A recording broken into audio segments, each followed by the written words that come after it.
This is Sports Radio 100.9 The Mid. WLUN, Pinconning Bay City, Saginaw, Midland. Michigan sports aren't just a game. They're a way of life. And now we've got a show dedicated to die-hard sports fans like you.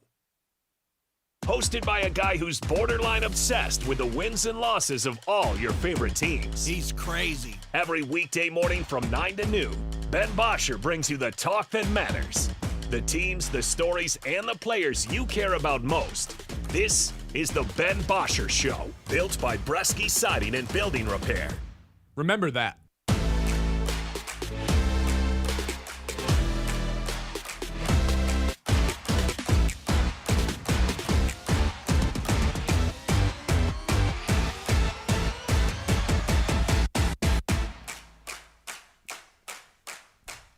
Hello. Good morning, everybody. Welcome into the show. Today, got a lot to discuss. Even after yesterday's show ended, Brad Holmes continued to make some savvy moves for the Detroit Lions. They're still $10 million-ish over the salary cap right now. They're going to have to get under that by a week from today? Week from tomorrow? March 11th is the day they're going to have to get under that. So how are they going to be able to do that, even with the savvy moves that Brad Holmes did? We'll get into that. We'll talk about a player who has won an award here in the Detroit sports scene, and we're making a return tonight. Got another player making a return, Michael Myers. He's back. But speaking of Michaels, Michael Misa scored a game-winning goal, former Saginaw Spirit. He scored a game winner for San Jose. Dillon Clark's here from the Saginaw Spirit, as he is every Tuesday morning. You see this game winner a couple nights ago? Oh yeah, I didn't know if he did that on purpose. I didn't know if that was like a Freudian slip. Michael Misa there. I didn't know you were getting ready to talk about the OT winner, but that was great to see. That was a professional. That's what that was. My bad. That was great to see. I mean, we got to watch him do that, every Friday, Saturday night for 3 years, and especially in that in his draft season, felt like we were good for some overtime heroics every couple of games or so. It's good to see him kind of find his footing a little bit more. I know it's been maybe a little bit of a slower start production wise, I think, than 12 points in 21 games. That's not bad. No, it's not bad at all. But I just know that when you get picked second overall, everybody just expects you to kind of burst the door down and, all right, well, he had 134 points in the OHL last season. He should be a point-per-game player in the NHL. And it's, it's not an apples-to-apples comparison. But that being said, we're seeing Mike start to look more like the Mike that we got to see here. And that's really cool to watch, and I'm sure it feels great for him. And, Michael's pretty animated when it comes to scoring and celebrating, and I think some of the lip readers would have enjoyed his reaction on the OT winner. I know I certainly did. This I didn't see this. I didn't read any lips. Well, I mean, it wasn't anything. You want to tell us what he said? It was just it was a form of let's go. It was a form of let's go. Maybe with another word in between. With another word that was in between let's and go. Well, it's funny because he scored on Hellebuck. Yeah. He's probably like, hey, Team Canada. Oh, yeah. Make sure you're taking notes. I might have been able to help out. You know what? I was looking. I remember when all the Olympic conversations and rosters were being predicted and broken down. They were already looking forward to 2030. And they're like, well, this is how I think that the roster will look for Canada in 2030. And I didn't see any that had Michael's name on them. And I was a little surprised. But you know what? Again, you're projecting 4 years from now. So, I mean, you look at some of the leaps and bounds that these players have taken. Like, you look at Macklin Celebrini, just to stay with the Sharks. You look at Macklin Celebrini last year to this year. I mean, he was a first overall pick. But he has turned from a really promising player. He's already a superstar talent in the National Hockey League. So I don't think it's too long until we're saying the same thing about Michael Misa. You and I, since the last time we spoke, Spirit went 1-1, which has kind of been the story of the Spirit season this year. Yeah, I think so. You know what, that last week was an interesting one because you kind of got both ends of the spectrum, right? Like that game against Ottawa, that was one that I think everybody would just as soon write off and forget and throw it in the garbage can. About the only thing that was good about that game was I think there was some pretty strong penalty killing. And again, you're going to pull little tiny moments to pull from it and all that. But, I think the biggest thing is it set up Saturday's game at home, 5-2 win against Peterborough, to be that much more meaningful that much more theatrical. A little bit of a redemption arc for Stepan Shurigan. He made 37 saves against Ottawa on that Thursday before. He's still 8 goals against, and I know that a handful of them probably had him banging his head against the wall. Because you know what, it's a fickle position, man. It sometimes it's the greatest feeling in the world, and sometimes there's nothing that makes you feel worse than being a goaltender. So I know there were a couple in that game that Stepan probably would have wanted to have back, but how does he respond? Well, he comes out and he blows the doors off the Peterborough Petes. 47 saves in that game, and big part of the reason why Saginaw was able to walk out of there with 2 points. So good for him, good for the hockey team, and I know that for any of the NHL scouts that were watching that game, they're like, all right, this kid had a rough night. How does he respond? There's your response. Still in 8th place, holding on to a playoff spot. 8 games left, but only 3 of them are at home. You've got a 7-game lead over the Sting right now. Yep. 2 head-to-head matchups with them. Just based on that information alone, I would say 65-70% chance of being that 8 seed and being in the playoffs. The odds. I haven't run the actual numbers on what our playoff odds are. They're good, but it's not a guarantee. That's the thing. Like it's those 2 games against the Sting. You're never truly safe until that little X is next to your name in the standings, and they want that X sooner rather than later. I know at this point they were hoping to be a little bit higher in the standings. The goal was 6th. They're 6 points behind the Guelph Storm for 6th place right now, so it's doable. These things can change very quickly. But yeah, those 2 games against Sarnia are massive. This week I should say, we're going through Niagara and Brantford and Erie, and Niagara 6th place in the Eastern Conference, Brantford's in 1st place in the East, so those are going to be 2 challenging opponents. But that game against Erie, it might not seem like a must-win game because Erie's, they've got the fewest points in the West, but you can't afford to drop those. And I know that you and I talked about that last time. Those are the games that you've got to take advantage of while they are still in your hands. And those games against Sarnia, they're technically 4-point games, right? Because it's not just, you miss out on 2 points. It's you miss out on 2 points, and the opposition that's chasing you gains them. So we've got them 2 more times here. We will finish the regular season at home with the Sarnia Sting. Still got a couple against the Sioux Greyhounds, too. And that's a regular season series that is always entertaining, and those are going to be hard-fought points as well. It's a fun ride to the end here. Like you said, 9 games left, 2 against the Sting, 2 against the Sioux, 1 more at home against the Flint Firebirds. So there's a lot of interesting storylines that we can kind of follow around here into the end of the season. I think obviously you guys want to clinch as soon as possible, but if it were to come down to a win and in game against you guys in the Sting for the final game in the regular season, it's at home as well. It's funny you say sounds that. Fun. It does sound fun. I was thinking the same thing before puck drop on Saturday against Peterborough. I was just kind of getting my last notes together while warm-ups were going on, and I was looking at the schedule, and I was thinking about that and looking at the standings, like, yeah, that could be fun. Now it'll lead to some a disappointing March, just with the games leading up to that. Things would have to go a little bit sideways. But from a ticket sales standpoint, a win and get in game sells itself. Well, yeah, that last game of the regular season is going to be jumping no matter what. And I mean, it's better than, I don't know. We've seen some last games of the regular season where it didn't mean anything. I go back to a couple of years ago, and guys are getting rested. You're missing 3 guys out of your top 6 or something like that, and a pretty standout defenseman or something. Because why risk it? You've already got your spot locked up. But it does make for a little bit more of an exciting end to the regular season. So I don't know, the fan in me thinks that would be pretty cool to see. Yeah. The team employee in me would like to have things taken care of before then. But you know what, if it does come down to something like that, I know this hockey team's got the firepower. Nikita Klepov, Rookie of the Month for the 3rd time this season, just named for what he did in February. So they're in a good spot goal scoring wise right now. Well, that's what I was just about to ask you. He still leads the OHL in points with 85 of them.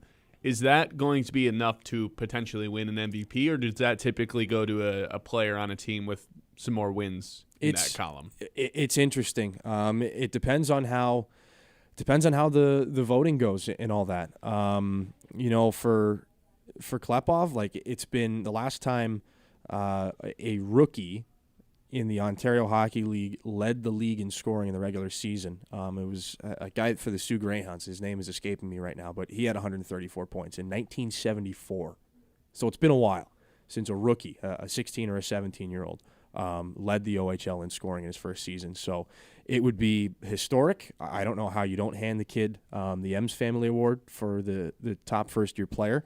You know what? Michael Miso picked up the Red Tilson Trophy as the league's most outstanding player, they call it, the MOP, not the MVP. But I personally was not preparing for that to be an option or a possibility this year, just because of, some of the difference in what kind of a year it was going to be. And there are certainly no shortage of talented players across the league, but you can't ignore what Nikita's been doing here over the last handful of games, or last handful of months, really. I mean, 2 points per game in the month of February.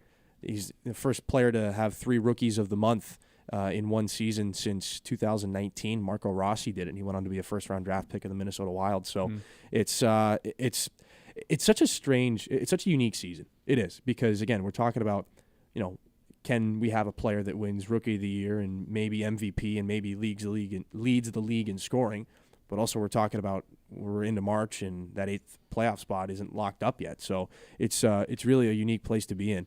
I think that if he continues at the pace that he's showcased here over the last little while, I think we'll see that little X next to our name sooner rather than later. Well, it's fun, too, because we've talked about this in the past. Like, this was somewhat of a rebuilding year, yet you can still be competitive and have some good playoff experience and then still be really excited about the future. So balancing those two things, sometimes it's hard, but it seems like you guys are doing the perfect balance of it right now. And, like understanding the expectation and what the ceiling is with this team, while also saying, you know what, we're building towards the future and being competitive at the same time. Yeah, that's the thing. I mean, you got to be reasonable. I think in your expectations of what the season can bring.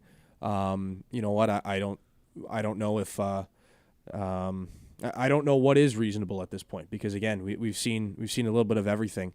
I think when you look at the age of players, like, again, the vast majority, I think 13 of the players on our roster that played in the game the other night are they're either 2008 or 2009 born players. So they're 16, 17 years old. That's on the younger end of things. When you build your team as a GM in the OHL, your target date is when your star players are 19 or 20 years old. That's and maybe that'll change a little bit. Again, we're just going through our first year of NCAA eligibility being restored to the players. So that might move it up a little bit to 18 and 19. It depends. But the point is that these guys right now, they're a little bit ahead of schedule. If this is what Nikita Klepov can do as a 17-year-old, if this is what Levi Harper can do as a 17-year-old, Ryan Hanrahan's been really having some outstanding performances. Like, okay, what do these guys look like in a year or two? I for as much fun as we're having this year, I love that we get to have it, and I hope it turns into some fun in the playoffs, and I know that it will. But it's hard to not think about next year and be like, okay, what can these guys do with another year of OHL experience under their belt?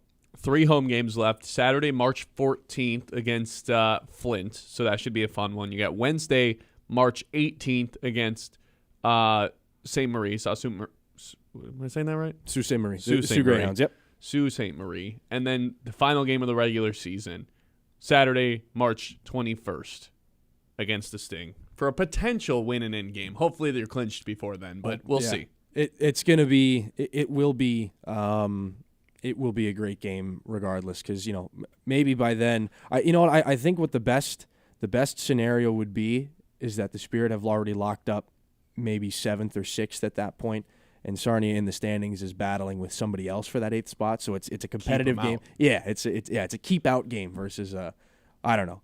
It's a win and in game for Sarnia, not for the Spirit, but they can still play with a little edge of like, nah.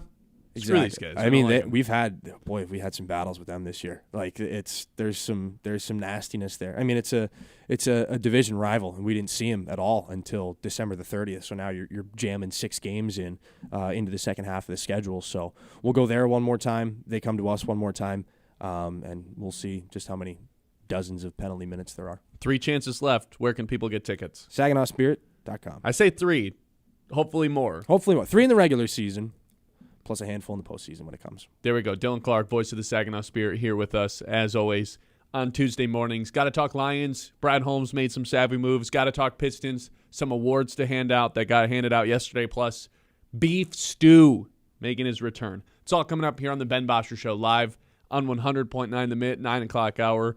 As always, is brought to you by Iron Stack Technologies. Quick shout out to them. They help businesses understand, the IT, stuff that you and I simply can't understand. They got you, though. Stay secure, stay efficient, and ready for what's next so you can focus on your mission instead of your technology. Iron Stack Technology, solution-driven, mission-focused. You can check them out at ironstacktechnology.com. The Ben Bosscher Show, built by Bresky Siding and Building Repair.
on 100.9 The Mid. All right, welcome back in. Savviness, you got to have it if you're a GM.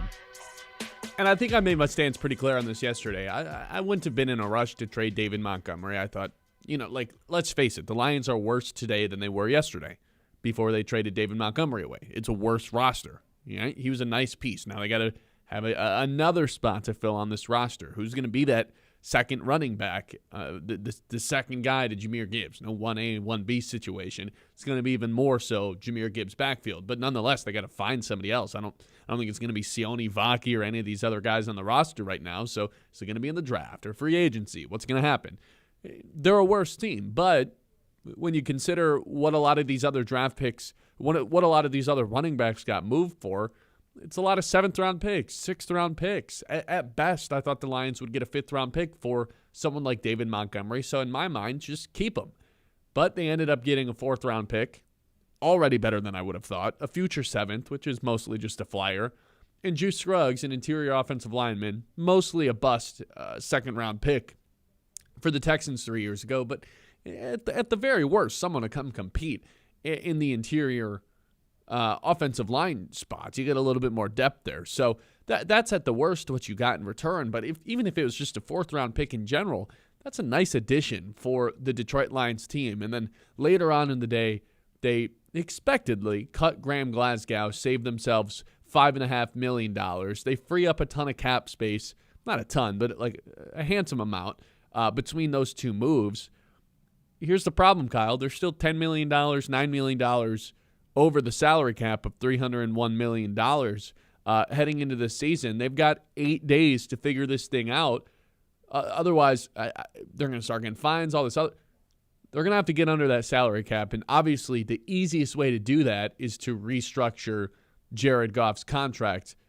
And it's not just about getting under that number. It's about getting under that number and still being able to allocate some of that money and spending on a center or finding an offensive lineman or finding a defensive tackle. Whatever it ends up being, you got to go not only get under the cap, but create enough money for yourselves to have some flexibility here in free agency, which is just 1 week away. We're here. NFL offseason.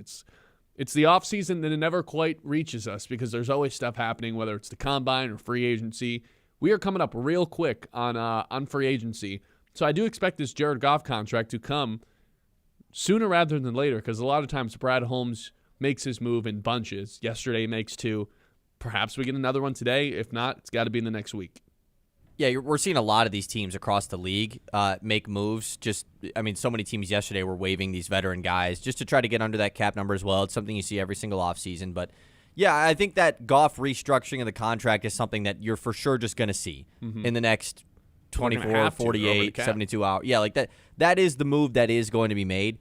You've already seen it with a couple of different quarterbacks across the league. Mahomes obviously being the most notable one that's already happened with this offseason. And so I think the Lions are totally expected to be one of those teams that's in that mix. But I think yesterday was just the start of what is going to be I don't even necessarily want to say fun or busy. I think it's just going to be an interesting offseason free agency-wise for Detroit ahead of the draft because this is the first draft that they're going into where it's like, man, they just don't really have a ton of picks, like just in the first place. When they need picks, they need spots to fill, and so they don't have a ton of them. So how savvy can Brad Holmes get in free agency? Because that's what what this is really going to come down to.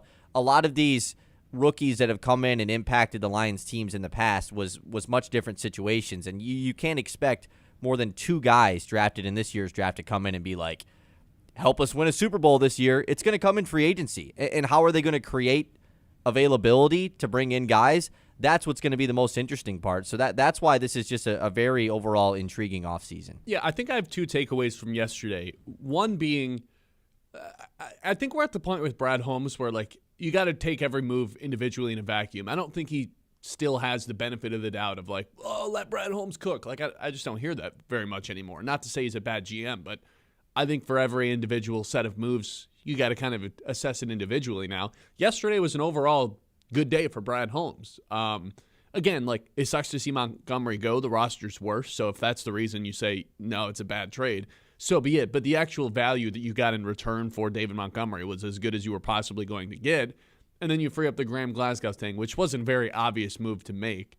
But you know what I also thought was an obvious move to make? Re-signing Kevin Zeitler. Like, even in hindsight, I think last offseason I was saying cut Graham Glasgow. This is the guy to move off of from, free up some cap space that way, but they decided to keep him, and he was the 28th best run-blocking center this year, the 23rd best pass blocking center this year. Like, it was just an overall really bad year for the dude. So it made this decision quite obvious to part ways with the former third-round pick from this team in 2016.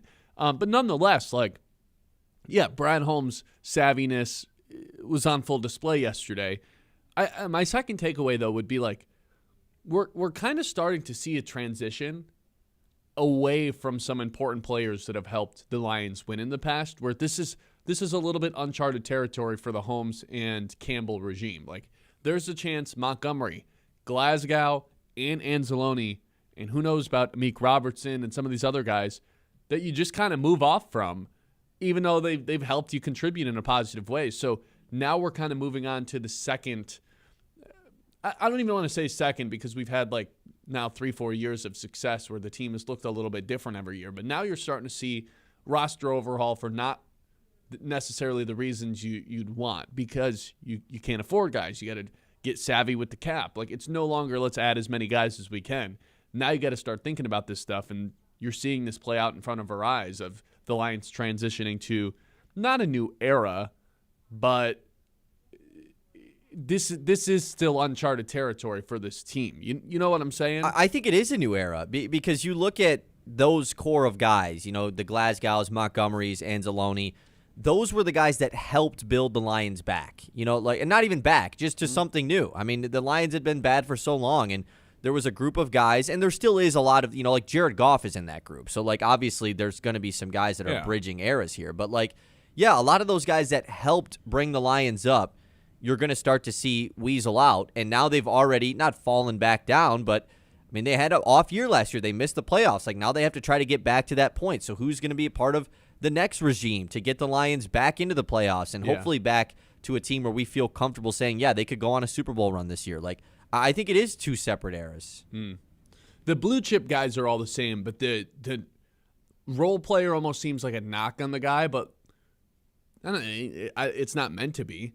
Montgomery and Glasgow weren't the stars. I don't think Alex Anzalone's ever been the star, but they're moving on from those like really nice role pieces, those really nice depth pieces that are like more than just depth pieces, but starters, like high-end starters that a lot of other teams could benefit from. The Lions are going to have to let a lot of these guys go, and you're already seeing that play out. We'll see what happens with Alex Anzalone coming up here in free agency once that opens up. But just based on like we're still $9 million over the cap, I would guess Alex Anzalone's not coming back right now. But we've also kind of been on that, though, right? Like that's kind of been the assumption. But the Spotrac evaluation of him, or the estimate with the contract, just like continues to go down in a way that I just thought he'd get paid a little bit more. Sure. But he's on the wrong side of 30. He's an off-ball linebacker. Maybe there's just not a market for it like we necessarily thought. He also didn't have his best season last year. Yeah, that's a good point. But a lot of that could just be credited to Jack Campbell kind of bursting into the stardom. But yeah, like, who knows? Maybe he's going to be able to come back. I would guess no, though. I'd guess 78%. No, he's not back with the Lions. It'd be a nice addition. I'd be glad to have him back. But again, we're kind of starting to just move on from that past era and go into a different era of the Brad Holmes era. Any way that one of those guys that's been a part of every era with the Lions in Taylor Decker is used to create some of that cap? You know where I stand on this. I would love it to happen. But do you think there's a chance of it or no? No, I don't. Yeah. You're same? I think so. I just feel like if he's coming back, then it just makes the most sense to let him play out this final year. But you imagine how awkward that'd be? Yeah. I'm coming back. Never mind. No, you're not. No, you're not. Denied. Joe in our YouTube chat says, that's why I'm not crazy about Decker coming back. Him retiring was the easiest solution, but now we have to risk getting 4 games into the season and being like, he don't got it no more. Yeah, because it's just done if that's the case. Because here's what they're not going to do. They're not going to draft in offensive lineman 17 and then just have them sit on the bench the entire offseason. And look, they're going to have to replace Dan Skipper anyway and go find like a veteran depth piece at their offensive tackle spot to be their OT3. But if Taylor Decker gets hurt or stinks, that's it. Season could be over a lot quicker than you realize. Totally. Which is why I think it's just the easiest decision ever to cut him. But apparently it's not that easy because I just don't think Brad Holmes is going to be able to pull that off. It's easy on paper. It's tough when it's the longest tenured Lion. But that goes back to the conversation that you and I have kind of had throughout the last couple of weeks of like, hey, man, GM of an NFL team, hard job. Sometimes you got to make hard decisions, and people are not going to like your decisions. And I'm not talking about the fans. Like, you're not going to be able to make everyone happy. And he's already done the Decker like a total solid by giving him that contract extension 2 off seasons ago. He doesn't owe him anything, you know? I think it's, like you said, on paper, a no-brainer decision to free up I think it's $14.5 million. Because that alone gets you under the cap, and then anything you restructure with Jared Goff is bonus money to spend. To not do that and keep him on the team and roll that injury risk or just plateauing risk of the point he's at in his career, I just think is a lot to ask of Taylor Decker at this point. So, yeah, still got to free up $9 million in cap space. But here's the thing, guys. If we're talking about the other team in Detroit, somebody got an award last night, and it wasn't Cade Cunningham. And tonight, we get the return of Beef Stew. Michael Myers, he's back. Slim Shady, guess who's back? It's Isaiah Stewart. 989-837-6125. Ben Bosscher Show, as always, is brought to you by Bresky Siding and Building Repair, the experts who do the job right the first time. Whether you have a leaky roof, storm damage, siding looking a little tired, Bresky's got you covered, locally owned and trusted, and dedicated to keeping Midland area homes safe and looking sharp. That's quality materials, skilled craftsmanship, and service that puts your family first. Don't wait for the next storm. Call Bresky Siding and Building Repair today. Keep your home strong for years to come. The Ben Bosscher Show, built by Bresky Siding and Building Repair.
Building Repair on 100.9 The Mid. Okay, welcome in. Here we are rocking and rolling on a Tuesday in the Great Lakes Bay region. Kyle, take it away with the news. The Mitts Morning Catch. Okay, let's get into the news, Ben. What's going on? We got some big news here locally as we take a look at the community calendar. As always, presented by Bresky Siding and Building Repair. Yesterday, got to let people know that single game tickets for the Loons 2026 home games are available now. That's at loons.com. There we go. It's already almost baseball season, man. Super weird. We're like a month away. So I know. We got spring training. We got the World Baseball Classic starting in a couple days. We're going up against Great Britain. Tarek Scooble's going to go crazy, and then he's going to go right back to Lakeland. Yep, that's what March is like, man. March, we decided yesterday. What did we say? Top 3 sports month? I think that's Is that fine. what we came to the conclusion I of? think that's fine. I like October and January a lot. You know, I think I did get talked into April might just be better, though. Yeah, because April in the D, man. It doesn't get better than that. April in the D, you got NHL and NBA playoffs. Baseball is officially going. And the March Madness. Half of March Madness happens in April. But the best part of March Madness does happen in March, though. But what else you got in Golf, April? Masters, The yeah. Masters. Yeah, I think I did get talked into April is just overall better. Yeah, I'm with that. I still love May. I still think January is an elite sports month, too. Yeah, but we got to take everything into consideration, man. January is so depressing. Okay. What about October? October's pretty good. October and November. I'm a big fan of both of them. So, But I think October gets the notch over November because you have World Series and MLB playoffs in yes, general. and MLB playoffs rock. Yes. What about worst month? Of sports? Sure, It's got to be like middle of the July, summer, right? August. But it's like I'm cool that's the worst sports month because I don't want to be sitting inside watching sports. right. Yeah, it's got to be August, I would say. Yeah. Or Because then you July. get the foot. Yeah, it's probably July. Because at July, least in 'cause even- August you get the football itch back. And like in July, you even have the All-Star break of MLB. You have a week of there's literally nothing. Yeah. You Yeah. got some golf tournaments and stuff like Right, that. But that's about That's it. Okay, let's talk about actual news now. You were just talking about the World Baseball Classic with Tarek Scoobel, so let's discuss that further. Mark DeRosa, the manager for Team USA, said his rotation for the starting pitching for the World Baseball Classic. It's going to be Logan Webb of the San Francisco Giants pitching in Game 1 against Brazil, Scoobel in Game 2 against Great Britain, Yeah, they're really going to need him, which man. we have found out that Jazz Chisholm is a member of Team Great Britain, Paul Skeens in Game 3 against Mexico, and then Nolan McLean in Game 4 against Italy. And then after that, they'll just kind of figure it out. So, Do you think Great Britain's the worst? Like, so they just are like, yeah, Tarek Scooble's going to pitch against the worst guys for 3 innings. I'm like so out on him doing this. It's Yeah. so incredibly frustrating. Just don't join the team then. Don't be on the team if this is all you're going to do. Paul Skeens, though, all in. All know? in, wants to be a part of it, wants to pitch as many games as he can. On a bad team, though, in real life, so that might play into it a little bit. I suppose. May But as yeah, well have brought Justin Verlander in to do this, man. Honestly. Clayton Kershaw's on the team. You could have brought in Verlander. Why not? The first, Wait, Clayton Kershaw's on Team USA? isn't he on or he might be on the team that's facing Team USA. Like the designated guys to bring up. Right, Like 'cause Will Vest is on that team, They too. have 2 exhibition games this week. I think one of them's today. I think Tuesday, Wednesday are their exhibition games against that the fake team or whatever. And then pool play officially begins Friday in Houston. So, So we're what are our predictions about Aaron Judge? Because typically not a good playoff performer, but kind of put that to bed last night. Does this count? last night, No, not last night. you said he put that to bed last night. Oh, I meant last playoffs. Like, do we think he comes through in a big way, or is this like one of those situations where it's like, oh my God, this guy can't come through in big moments? I don't want to say what I think's going to happen, but I think he doesn't come through. Okay. Which, I want him to for Team USA, of course. But, There's a chance I that think somebody he's can not be a gonna. hero for the United States. Because I don't think they just, walk their way into a gold medal. people are expecting them to, and that's scary because they just Exactly. didn't win it last time. It's also single elimination baseball. Right. That's just it's just a tough thing to predict how that's going to unfold. Yeah, any team can lose any given game. So Somebody can be a huge American hero with totally. this. Okay, yesterday you mentioned it. Lions wave Graham Glasgow. Don't got to go over that. The Wings, though, pick up a daytime win, 4-2 over the Predators in that 2 p.m. game. It was for the Swedes.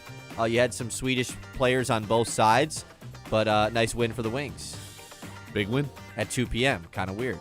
Pistons tonight against the Cavs. They were 1.5-point favorites. It's moved to 2.5 in Cleveland. I think everybody is supposed to play in this game. Of course. No Mitchell.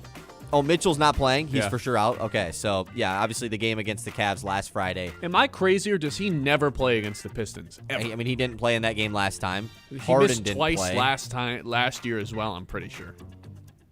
Yeah, I mean, that stinks that he's not playing. Like, I really wish he was. I want to play against the full-strength Cavs. He doesn't want to see Asar Thompson in his grill. Let's face it.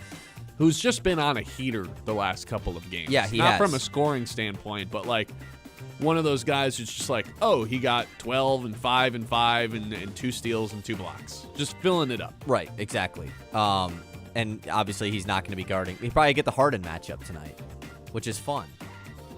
Yeah, yes, he will. But Yeah. if Mitch Harden's going to hate his life. He's just going to like elect to not be playing Yeah, and very then he's hard. on Cleveland on top of it. So it's just like, that's already a thing to hate your life for. Okay, let's do a couple more things here in the news, and then we'll save the rest for later. I want to save the Detroit Sports Net new streaming service. Let's save that for the second segment of the news. But we got the new AP poll yesterday. Michigan State jumps up to 8. Michigan sticks at 3. So both of those teams are not back in action until Thursday. So we got another top 10 matchup with those two on Sunday. Indeed, we do. I wonder if that's What time is that game? Probably like at 1 or 3, probably early in the day, because I believe it's probably the last game of the regular season. In the Big Ten? It might just be 4:30. it might just be the last game overall of the entire season, because It's a 4:30 start. I can get behind that. yeah, I'm cool with that. Still get my morning, not rush to do anything. Yeah, I think I'm all in for that. Okay, we'll save the rest of the stuff for later. All right. 989-837-6125. This is the Ben Bosscher Show live here on 100.9 The Mid. If you're looking for something fun to do right here in mid-Michigan, Go Great Lakes has you covered. From festivals and live music, outdoor adventures, great food, family-friendly events, GoGreatLakesBay.org is your one-stop guide for the Great Lakes Bay region. Whether it's a weekend plan or a last-minute idea, get out, explore local, Go Great Lakes. Not too far away from the Loons being back in action, too. Spirit going on as well. A lot of good stuff coming up in the region. It's the Ben Bosscher Show live here on the Mid. The Ben Bosscher Show, built by Bresky Siding and Building.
by Bresky Siding and Building Repair on 100.9 The Mid. All right, so let's look at the Lions draft picks that they have right now and how we think those should be utilized. So they've got their first rounder, that's pick 17. They've got their second rounder, that's pick 50. No third round picks. They're supposed to have 2 of them. They don't have any. Thank you, Isaac Tisla. They do have a 4th round pick. They have a 5th round pick. They don't have their own 6, but they have Jacksonville's 6th round pick from This is from the Tim Patrick trade, I believe. Then they have 2 6th-round picks from Seattle, which I believe also are connected to the Tim Patrick trade. Then they've got a compensation pick of their 6. They've got a 7th-round pick from Cleveland as well for the Zadarius Smith move. So I think the obvious move here, Kyle, is to somehow take your 5th and one of these future 7s that you got and somehow try to trade some day 3 picks to trade back in and get into the 3rd round of some sort. I would rather than doing the dart throws, because we've seen Brad Holmes do this too, where it's just like, hey, we've got 4 day 3 picks. Here's Manu and Vaki and all the. I'm done with the dart throws. Let's try to get back into the 3rd round and draft someone who can actually come help this Lions team this season. So if it was me, I'd go Vega Iona. He's kind of the guy at 17 that I'm looking at, the Penn State interior offensive lineman, just kind of the clearly the number 1 guy at that position. I'd take him at 17. I think what they do at that 50th pick is kind of up in the air right now. I don't think a DB is off the table. We'll see how this Terran Arnold situation plays out. I'd like to know more about Kirby Joseph as well, but I don't think a nickel safety hybrid kind of guy is off the table there. And then if they are able to trade back into the 3rd round, an edge rusher there probably makes the most sense. Yeah, I mean, that's still going to be a position that they obviously need to address this offseason. You're going to have free agency before the draft, and that's going to help answer a lot of questions. I think at the edge the most. Like that feels like the one spot that you would address in free agency over the draft, especially if we don't believe they're going to take one in the 1st round. Mm-hmm. And so as far as trading back up, I don't know. I mean, we've seen Brad Holmes do this a handful of times, and most of the time it hasn't been like an awesome move, when they've traded up in these lower rounds, into the 3rd round, into the 4th round. Like, you just ripped off some of those guys. Vaki, Manu, Isaac Tesla, of course. Like, these are some guys that they used other picks to trade up and future picks to go get. And so I would say none of them worked out so far. Tesla is still up in the air, of course, and I don't want to throw that on him. I don't want to throw him in the same group as Vaki and Manu because those guys just straight up don't play. But when they've traded up in the 1st and 2nd round, it's been nothing but nails other than the Terrion pick. Sure, but that's the 1st and 2nd round. Yeah. And they're just not going to do that. I mean, maybe they would, but like they're not trading another pick to get back into the 1st or 2nd round. And so I would obviously love for them to have a selection here in the 3rd. If they're confident that there's a couple of guys that they can get in the 4th round with those multiple picks, then sure. But like you said, like how many times are you going to get multiple 4th rounders that are going to help impact the team? Like, you've got 3 6th. Would you just take, like, here's 2 of the 6 and our 4th round pick to hop back into the 3rd? And it's basically a 3-for-1, but it's a much better draft pick. Yeah, I mean, you probably have to throw in, like, a 3rd next year, though, right? Like, that's how a lot of these deals go. Oh, we'll give up our 3rd this season if we get an extra one for next year. I'll be honest. I'm afraid of doing anything like that. That's what I'm saying. Like, that's why that's what a lot of those trades have been like for the Lions in the past. I'm afraid of giving up future draft capital at this point for the Lions because to be quite honest, like I don't think they're 1 guy or 2 guys away from winning a Super Bowl, which makes me like really uneasy about making those types of moves where you're trading away. Because as of right now in 27, they have all their own picks. I don't know if I'm willing to mess with that. Yeah, I don't know if I'm willing to give up more capital because of that. It's tough because do you view this season as an all-in win the Super Bowl year or not? Because then that's when let's not worry about the 2027 picks when you're trying to get guys to compete this year. I think last year was more so that we have to go all in to win the Super Bowl season, and now you're at a point where if you do that, and don't come through, like you're just screwing yourself, where now you're so deep into we don't create windows for ourselves that you may as well try to just extend this thing as long as you can and be successful. Like, I think we've passed the point of all-in Super Bowl. You know, like I thought last year was kind of that year, and now you're at a point where like, hey man, if you go all in and it's not enough, which I kind of don't think it will be, like you're in some serious trouble. And I'd rather not even entertain that. Right, yeah. And I don't think they're going to do anything drastic as far as, like, getting rid of a second next year or anything. I mean, or trading 2 first-round picks for Max Crosby. God, if I had $1 every time I saw that. It's just not going to happen. When they're just still not even under the cap yet, you know, and that's just a major cap player coming into your sheet. Like, I can't believe there's people still entertaining this. Like, let it go. Well, I mean, it's just a cool dream. Max Crosby, like, that would be clicks. sick. You and I mean, we're in the business. Like, we understand that you got to go get the clicks and people to view on them. But, like, can we be done with the Crosby thing, please? It has been 3 years. It's not going to happen. I don't understand why people are still... You should make a reel like this. That would be funny. You should. I mean, like, because they're still Lions fans, and not even just Lions fans. Like, it's dumb. You look at these mocks, like, big mocked trades of the offseason, and it's Max Crosby or Myles Garrett to the Lions, and it's like, dude, it's not going to happen. Yeah. I don't think Max Crosby makes this team a Super Bowl winning team, and you're giving up so much of, like, things that would help you maybe get to that point, you know? You know what the problem is if you trade for Max Crosby? Suddenly you aren't able to – you don't have a pick at 17. You don't have a pick at 50, I would say. You don't have a first next year. And all of a sudden it's like, okay, who's playing center for them? Who's playing left guard for them? Juice. Who's playing safety? Who's playing the other safety? Who's playing linebacker? Like, yes, it's an impact player. It doesn't really solve any of the Lions' big roster problems, though. If anything, it like – really prevents them from filling in the gaps elsewhere. I mean, pass rush is got to be one of their least biggest issues right now. If you're confident you can bring back Al-Qadim Muhammad. Yeah. Like it's a need. It's a need, but it's not bigger than safety in my mind. It's not a OMG who is playing safety need, yeah. Yeah, I think so. You know what, Kyle? I think I'm glad. Does that mean I've convinced you? Safety is now just like clearly the bigger need than edge rusher. This has been my kick since the bigger need. Ended. I don't think they would draft. Like, yeah, I don't think I've disagreed with you on that. But I think, like, as far as drafting a guy in the first round, I don't think that's going to happen. But that's what I'm saying. If they're not going to go old line, then that's when I'm like, they'll just take an edge. That makes sense. That's what I've kind of always been on. We've also been saying the first round edge thing every year since Aiden Hutchinson's been drafted. Well, because it's a first round position though. Like, I mean, we are being realistic. You know, like it's not. They're not going to take a hybrid nickel safety corner at pick 17. No, but 50 is kind of like, sure, that's an ideal spot. That's where Brian Branch was in the mix in there, you know? One of the biggest draft crimes of all time that Brian Branch fell as far as he did. Shout out Brad Holmes for recognizing that one. That was just so stupid that he was available at that point. 989-837-6125. This right here is the Ben Bosscher Show, live on 100.9 The Mitts.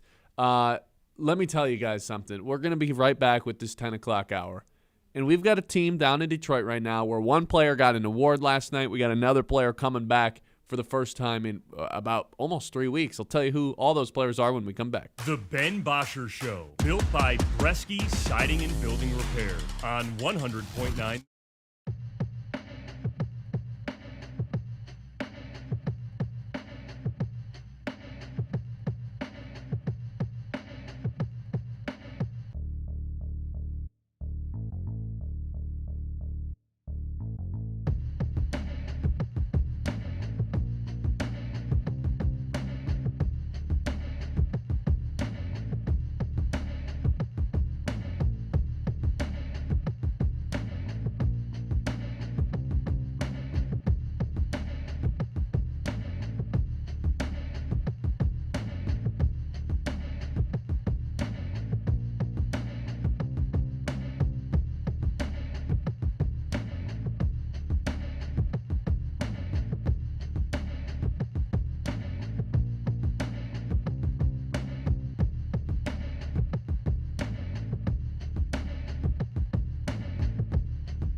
This is Sports Radio 100.9 The Mit, WLUN, Pinconning Bay City, Saginaw, Midland.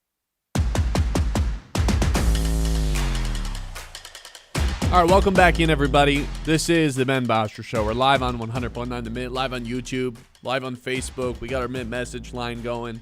It's getting kind of chilly in here.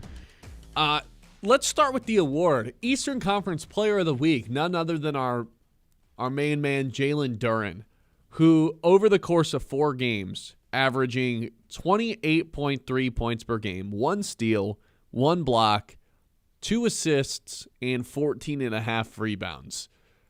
I'll just start here, Kyle. When the Pistons, I know they didn't draft him, but he ended up with the Pistons on draft night. Up until this point, like, never in a million years, if you would have said, you know what, lay out 10 different ways that Jalen Duren's career ends up playing out, I'm not sure this would be one of the 10 drafts.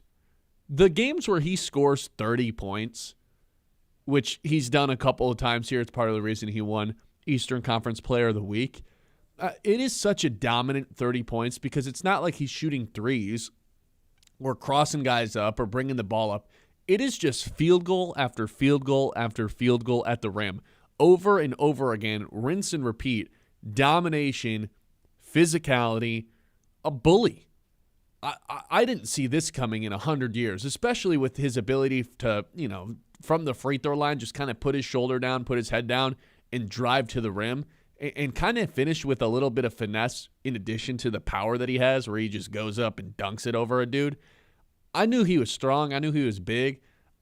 I never expected this. This is blowing expectations out of the water, even the highest expectations for what you could have had in him in his first 2 or 3 seasons in the NBA. I'm shocked by this still on a nightly basis, how good he can be. Yeah, I mean, when even we were having conversations during the Pistons' bad season that no one wants to talk about, and it was conversations you're having about everyone just because how bad the team was, but like about Duren's future with this team. Like coming into the season prior, it was like Ivy and Duren were both up for extensions coming up, and we were talking about Ivy's. We were talking about Duren's. Like the fact that he has become what he has, and for him to not sign the rookie extension this offseason, that's a shout out to him and his camp, by the way, because that's scary. A bet on yourself, Jalen Duren, and wow, did it work out? I mean, the guy's an all-star. He could play his way onto All-NBA. Was just about to say that. Like, has a legit chance to be a third-team All-NBA guy this year. Like, totally is just could. Jacking his price up. Of course, I mean, that literally, that puts the number up a ton if you make an All-NBA team. And so, obviously, I'm not doing this from a worried, like, oh, the Pistons are going to have to pay him now. That's not what I'm doing. It's just, like, the fact that so quickly has happened with Duren is unreal. And like you said, when he does have these huge games, like the one against Cleveland, it's just, you know it. It's not like, oh, man, Duren has, like, a sneaky, like, 26 right now. But like, no, you know that he's got as much as he does just because of the biggest imprint he has in the paint. But it's somewhat of a, you don't realize he is 30 until they flash it, in the aspect of, like, it's not like he's putting together a 90-second Instagram highlight the way that, like, an Anthony Edwards or, I mean, Cade does that to some degree, but it's not flashy. That's the thing about Duren. It's just like, oh my God, he has 28 points and he has 13 field goals just from dunking it over and over again. Yeah, I mean, nobody he can rip stop off, him. He can rip off 8 straight so fast. Yes. Just off of offensive rebounds, running the floor well, lobs. Yeah, exactly. He just palms the ball and goes up and just dunks it over someone. Like, every night he's just like a man down there, and you forget that he's 22 years old right now? Yeah, 23? He's insanely young. Like, he's still on the rookie deal, and he's still, like, a lot younger than these guys that are playing in college. Like, that's just the weirdest part to think about with Duren. And so he's 22, I mean, and he doesn't turn 23 until next season. Like, yeah, the dude Yaxel Lendenberg is older than Jalen Duren. Like, yeah, when you put it that way. Yeah, that's pretty crazy. That's man. bizarre. I mean, there's a lot of college guys. That was just the first name that came to mind. But like, even last season when the Pistons, made it to the playoffs and won a couple playoff games, like, if you would have said what's Jalen Duren's ceiling this season, I don't think I was going to say all-star. I don't think I would have said all-star. And like, even at the beginning of the year, I didn't even think about him for most improved player. Like, it was not even in my brain. And no, it was a SAR.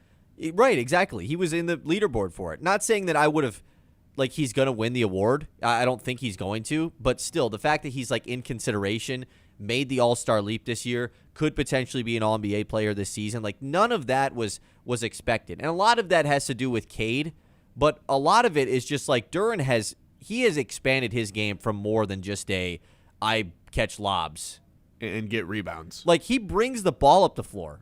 You know, like he facilitates offense for this team. It's really fun. And it's become a pretty damn good defender too, which he was a disaster his first couple seasons. He was. And we probably should realize 18-year-old center, you know, that probably plays a little bit. I didn't realize this. You brought it up, and I wanted to check. Duren is the favorite to win Most Improved Player of the Year. He's back. No Denny I guess Denny's been out a little bit too. Denny's like out at plus 1,000. It seems like a two-man race right now between Jalen Duren Johnson minus 135 and Jalen Johnson plus 220. The two Jalens battling it out. But I have a Duren ticket. At what? I don't. It's pretty good. It was at the beginning of the year. I'll have to check this now. Like plus over 2,000? I think 20 to 1? I think it's at 2,000, yeah. Nice. I got to check this now.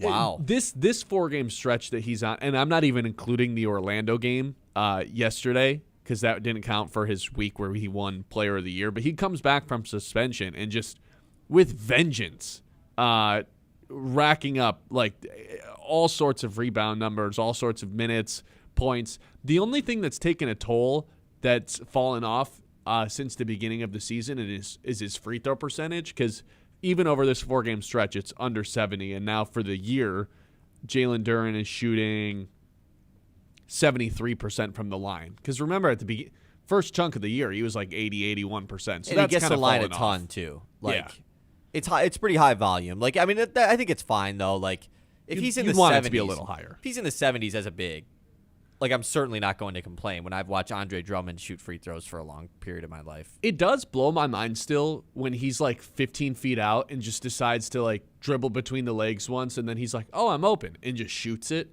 Like just the Jalen Duren jump shot is just so not in my – it's not in the catalog of shots I feel like he should be taking in my brain, and then he'll take one and make it. It's like, yeah. Oh, my God. And to your point, 22 years old – who's to say when he's 25 he can't just like be a halfway decent shooter when from 16, 17 feet out? I don't see why not. I mean, he's already such an elite finisher at the hoop. Like some of the angles that he goes up towards the basket with off of these offensive rebounds, it's like there's no way that he can win this. But like you just hear the way that he gets talked about across the league now. Like I know we keep harping on this, but it's just crazy to think how young he is. Mm-hmm. Like he is being tossed around with like I wouldn't want to face Duren in a playoff series. No, he's like what? You're Duren. Like this guy's he's 22 years old. Like you wouldn't want to face Duren in a playoff series because of how physical he is. Like it's crazy. I do think he is one of the more like I don't know if we had to draft 5 players in the NBA you wouldn't want to get into a bar fight with. Him and Isaiah Stewart are probably both in the top 5, right? Yeah, dog pound. Jokic is probably in there too. Man, them crazy eyes that Jokic had the other night. The other thing with Duren though is not only is he, physically like just overwhelming for defenses and wears them down, and you don't want to mess with him too, dog pound. I think the word like magnetism is just like a little bit overused, or magnet in the NBA is a little bit overused, like the way people use it with Curry and how much attention he draws and how he brings so much attention away that it allows his teammates to get a little bit more open. But like Duren, in terms of the rebounding, people are so scared of him like grabbing an offensive rebound that he demands so much attention down there that it allows guys like Asar or Cade to come sneak in and grab some rebounds too. And then there's so much attention down on Duren even when he's rolling to the paint, like before the shot goes up, that guys like Duncan Robinson just still find a way to end up wide open. There's only one shooter on this team, and we've talked about how that could be a problem in the playoffs. Man, if Trajan Langdon can ever get like 3 shooters on this team, which easier said than done, Duren rolling to the rim is going to be one of the biggest cheat codes in the NBA because it can't be left one-on-one. He's just going to win that matchup because of the verticality he has in his bounce and how physically just dominant he is in getting to his spot. He draws so much attention on the roll. If there's extra shooters on this team other than Duncan, like I don't really understand how a defense is supposed to stop that. I mean, it's already like is it not just already one of the best pick and roll? Yes. Like one of the best options in the NBA with Duren rolling to the hoop? and that's without good shooting. Yeah, that's with like Ron Holland being left open. Exactly. So I thought it was worth giving Duren his own little segment here. Also should be noted, the return of Beef Stew is happening tonight. After his 7-game suspension for that rough and rowdy experience he had down in Charlotte a couple weeks back, he's back tonight, and now the Pistons are finally back at full strength for the first time since that incident happened. They've been winning games without him, so they've been fine, but I still like that game against the Spurs, the loss that they have, no Beef Stew. He's worked his way into the conversation where it's like, yeah, there's not an asterisk on it because everybody misses games, but like when the Pistons don't have him, they're just a different team. They're a much better team when he's playing there. That's kind of another guy that I didn't ever think was going to be this good on the defensive side of the ball. Yeah, I mean, I don't know. I think defensively, you figured he was always this good. That was like kind of his thing. It was just about what is his role on this team. That was what it always was. Like, is he playing the 4? Is he playing the 5? And now he's just like doing both. Yeah, exactly. I'm super excited for Beef Stew to be back. I've missed him. The fact that we didn't have him in a lot of these games against some of the best teams in the league, we didn't have him against Lou Dort, who has just kind of become the dirtiest guy in the NBA over the last couple weeks. People are just finally realizing that. I would have loved to have Isaiah Stewart maybe be out there to show Lou Dort what's up. Yeah, Isaiah Stewart's not taking cheap shots at anyone. He's just like, if we want to go, he's let's just go. ready to go. Exactly. Yeah, he's never been a cheap shot guy. He just is. It's an expensive shot, you know, like. Yeah, there's no hiding. He wants it. Everybody to see it too. Yeah. So yeah, we got the full squad, the full health, the full strength Pistons tonight in action against the Cavs team without Donovan Mitchell. Chance to go get a second win on them in over a week, and then guess who they play on Thursday? Another chance to go get Victor Wembanyama on the Spurs. Oh, this that's time right. On the road. Yeah. I can't wait. We never talked about this really quick, but how about Dennis Jenkins against the Cavs on Friday night? Oh my God. Down 3, just heaving the half court. Like that's stuff that I love to see because the follow up 3, it obviously is the smart thing to do. It just is. And like I want to sit here and hate on it, but like it is just the smart thing to do. It's terrible to watch. So the fact that it's like kind of starting to be nerfed a little bit by Jenkins shooting a half-court shot, and the refs are just kind of being like, yeah, that's on the shot. He's shooting it. Like, Jokic started picking up people fouling him doing this. I think it's genius. It happened to the Pistons earlier this year with Jamal Murray did it to him, and it was just like But I think that was awesome. And then they won the game. Like they were for sure about to lose, and they won. And with no Cade in overtime, too, because he fouled out. I think if you asked Pistons fans how many points per game is Dennis Jenkins averaging, they'd be like, I don't know, like 12, 13, when in reality it's like less than 5. People love this. Like, yeah, I mean, he just comes through he has a lot of big big moments. Yeah, he's a lot of big moments. Absolutely. Yeah, back in action tonight, 7 o'clock. 989-837-6125. I tell you right now, usually about this time of the show, I start to get hungry. Start to think about what are we doing for lunch. For real. Today, you know what's on my mind? Pete's Baker, downtown Midland. Get the golden crust, the nice wood fire pizzas, home of the margaroni. They're famous. I usually go the banana-roni, pepperoni and banana peppers, wood fire pizza. It's downtown Midland. It's the best pizza you got in town, the personal size. It's the perfect amount to fill you up without feeling a little bit too sluggish. If this is something that sounds interesting to do. If you like pizza, this is for you. Head to Midland, downtown, Pizza Baker. You're going to want to stop by and get some. It's the Ben Bosscher Show live here on The Mitt. The Ben Bosscher Show, built by Bresky Siding and Building Repair.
So you alluded to this earlier. If we're going to go get a free, I say we like him on the team. Brad Holmes is going to go get a free agent. He's more likely to address the edge rusher position in free agency than he is the draft, assuming it's not going to be a first-round pick being utilized there. I would agree. I don't think it'd be very wise of Brad Holmes to draft an edge guy at pick 17. I think that's just so obviously got to be addressing the offensive line. There's two edge rushers that are on the market, former Pro Bowlers, I don't know if one of them in an all-pro team. Joey Bosa and Khalil Mack are just like there for the taking. I think I'm kind of in love with the idea of Khalil Mack joining the Detroit Lions. Just like a guy who knows how to win, has been on the right side of things, I don't want to say like has fallen off, but like, yeah, he's not like an all-pro guy anymore. He's not the defensive player of the year, yeah. Yeah, so if that's the standard, then yeah, I guess he has fallen off a little bit. But you know my favorite stat with Khalil Mack last year isn't the fact that he had 5.5 sacks in 12 games. It's the 4 forced fumbles. This guy's still just like a wrecking ball of a dude who leaves an impact on the game that you can see. Hutchinson forces a ton of sacks or forces a ton of fumbles. He was 4 last year. If you bring another guy in that who just like is savvy enough to be able to punch the ball out and attack the quarterback in a way where, hey, if I see a chance to go loosen up that ball, I'm going to go do it. I would love Khalil Mack joining this team. Another stand-up guy across from Hutch. Even if he's not playing all 3 downs, I think that'd be perfect. I kind of love this idea. Yeah, I mean, we're just bringing in the infinity gauntlet of guys that thought about retiring this offseason that actually aren't anymore. You know, Taylor Decker, welcome back.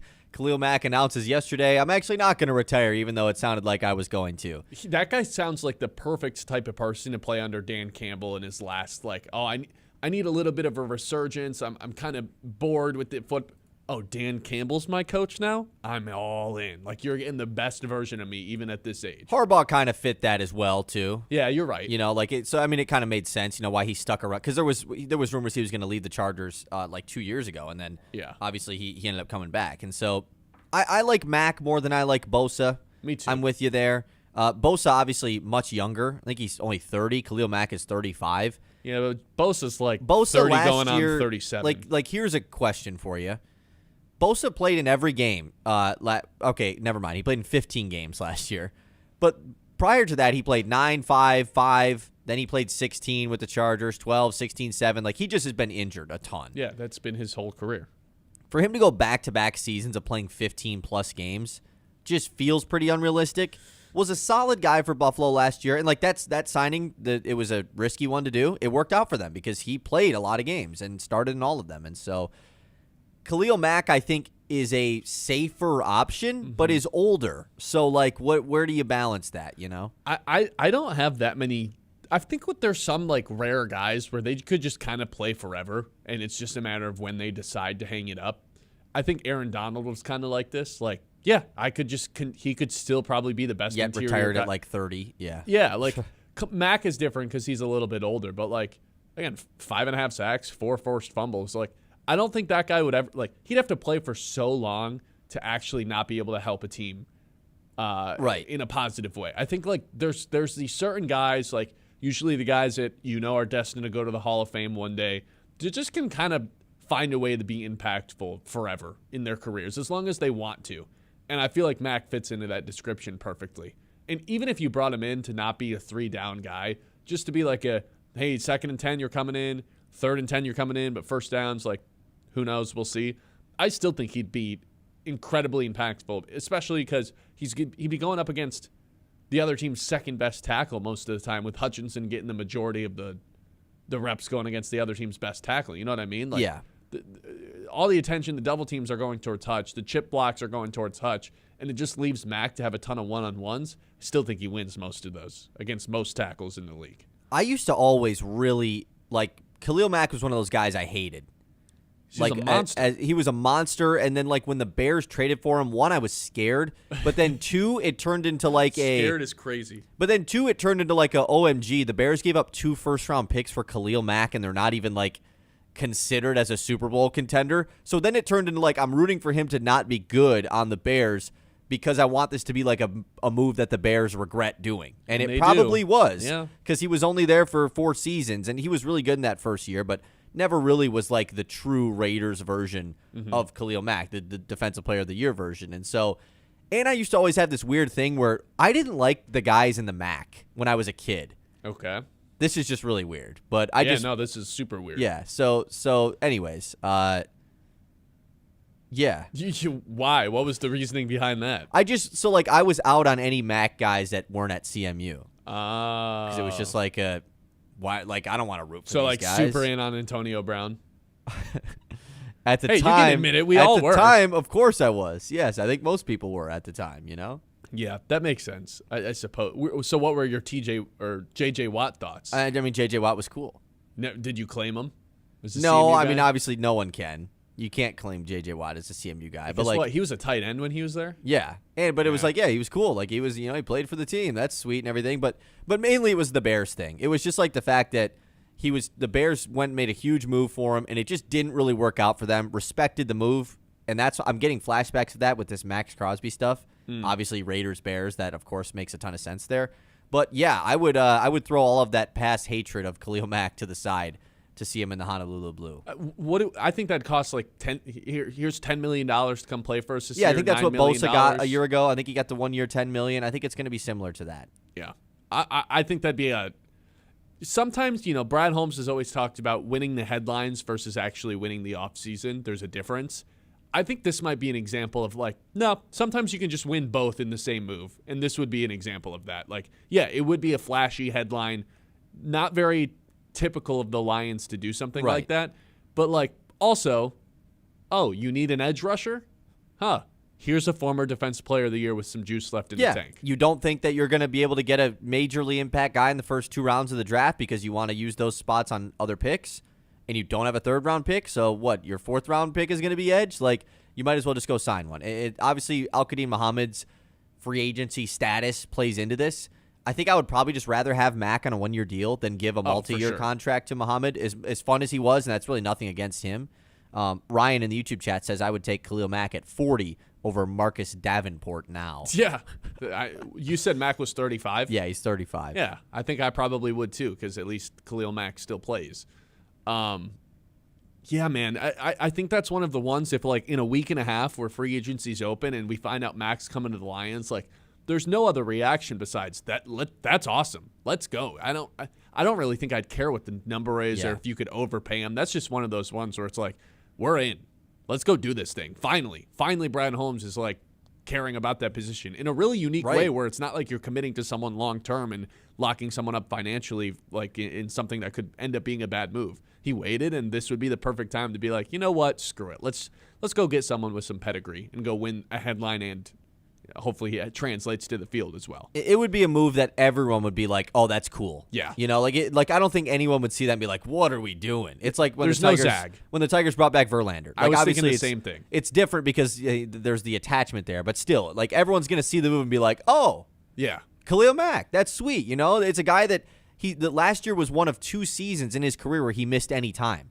He's been a very durable player in this league for being 35 years old. That's a really good sign. It's an unzaggable move. There's no zag of I don't know. No, Khalil Mack would be on the Lions. That'd be awesome. Yeah, that'd be sick. 989-837-6125. We'll take a trip around the league when we come back. You guys this summer can explore the Great Lakes shipwrecks and dive right into adventure with Diving Glide. Sign up for open water dive courses at divingglideinc.com. Learn the skills, the practice, and get certified. Visit divingglideinc.com to gear up for your next underwater adventure. That's divingglideinc.com, Michigan's home for all things scuba. The Ben Bosscher Show, built by Bresky Siding and Building Repair on 100.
Oh yeah. Yeah. Oh yeah. Oh yeah. Oh yeah. Yeah. Oh yeah. Oh yeah. Oh yeah.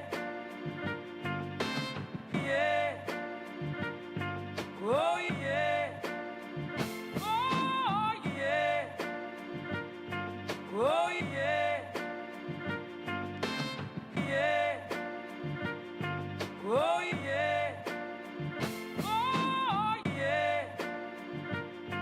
Oh yeah.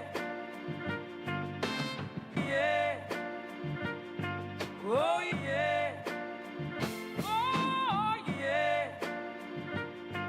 Oh yeah. Yeah. Oh yeah. Oh yeah. Oh yeah. Yeah. Oh yeah. Oh yeah. Oh yeah. Yeah. Oh yeah. Oh yeah. Oh yeah. Yeah. Oh yeah. Oh yeah.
Yeah. Oh yeah. Bresky Siding and Building Repair on 100.9 The Mid.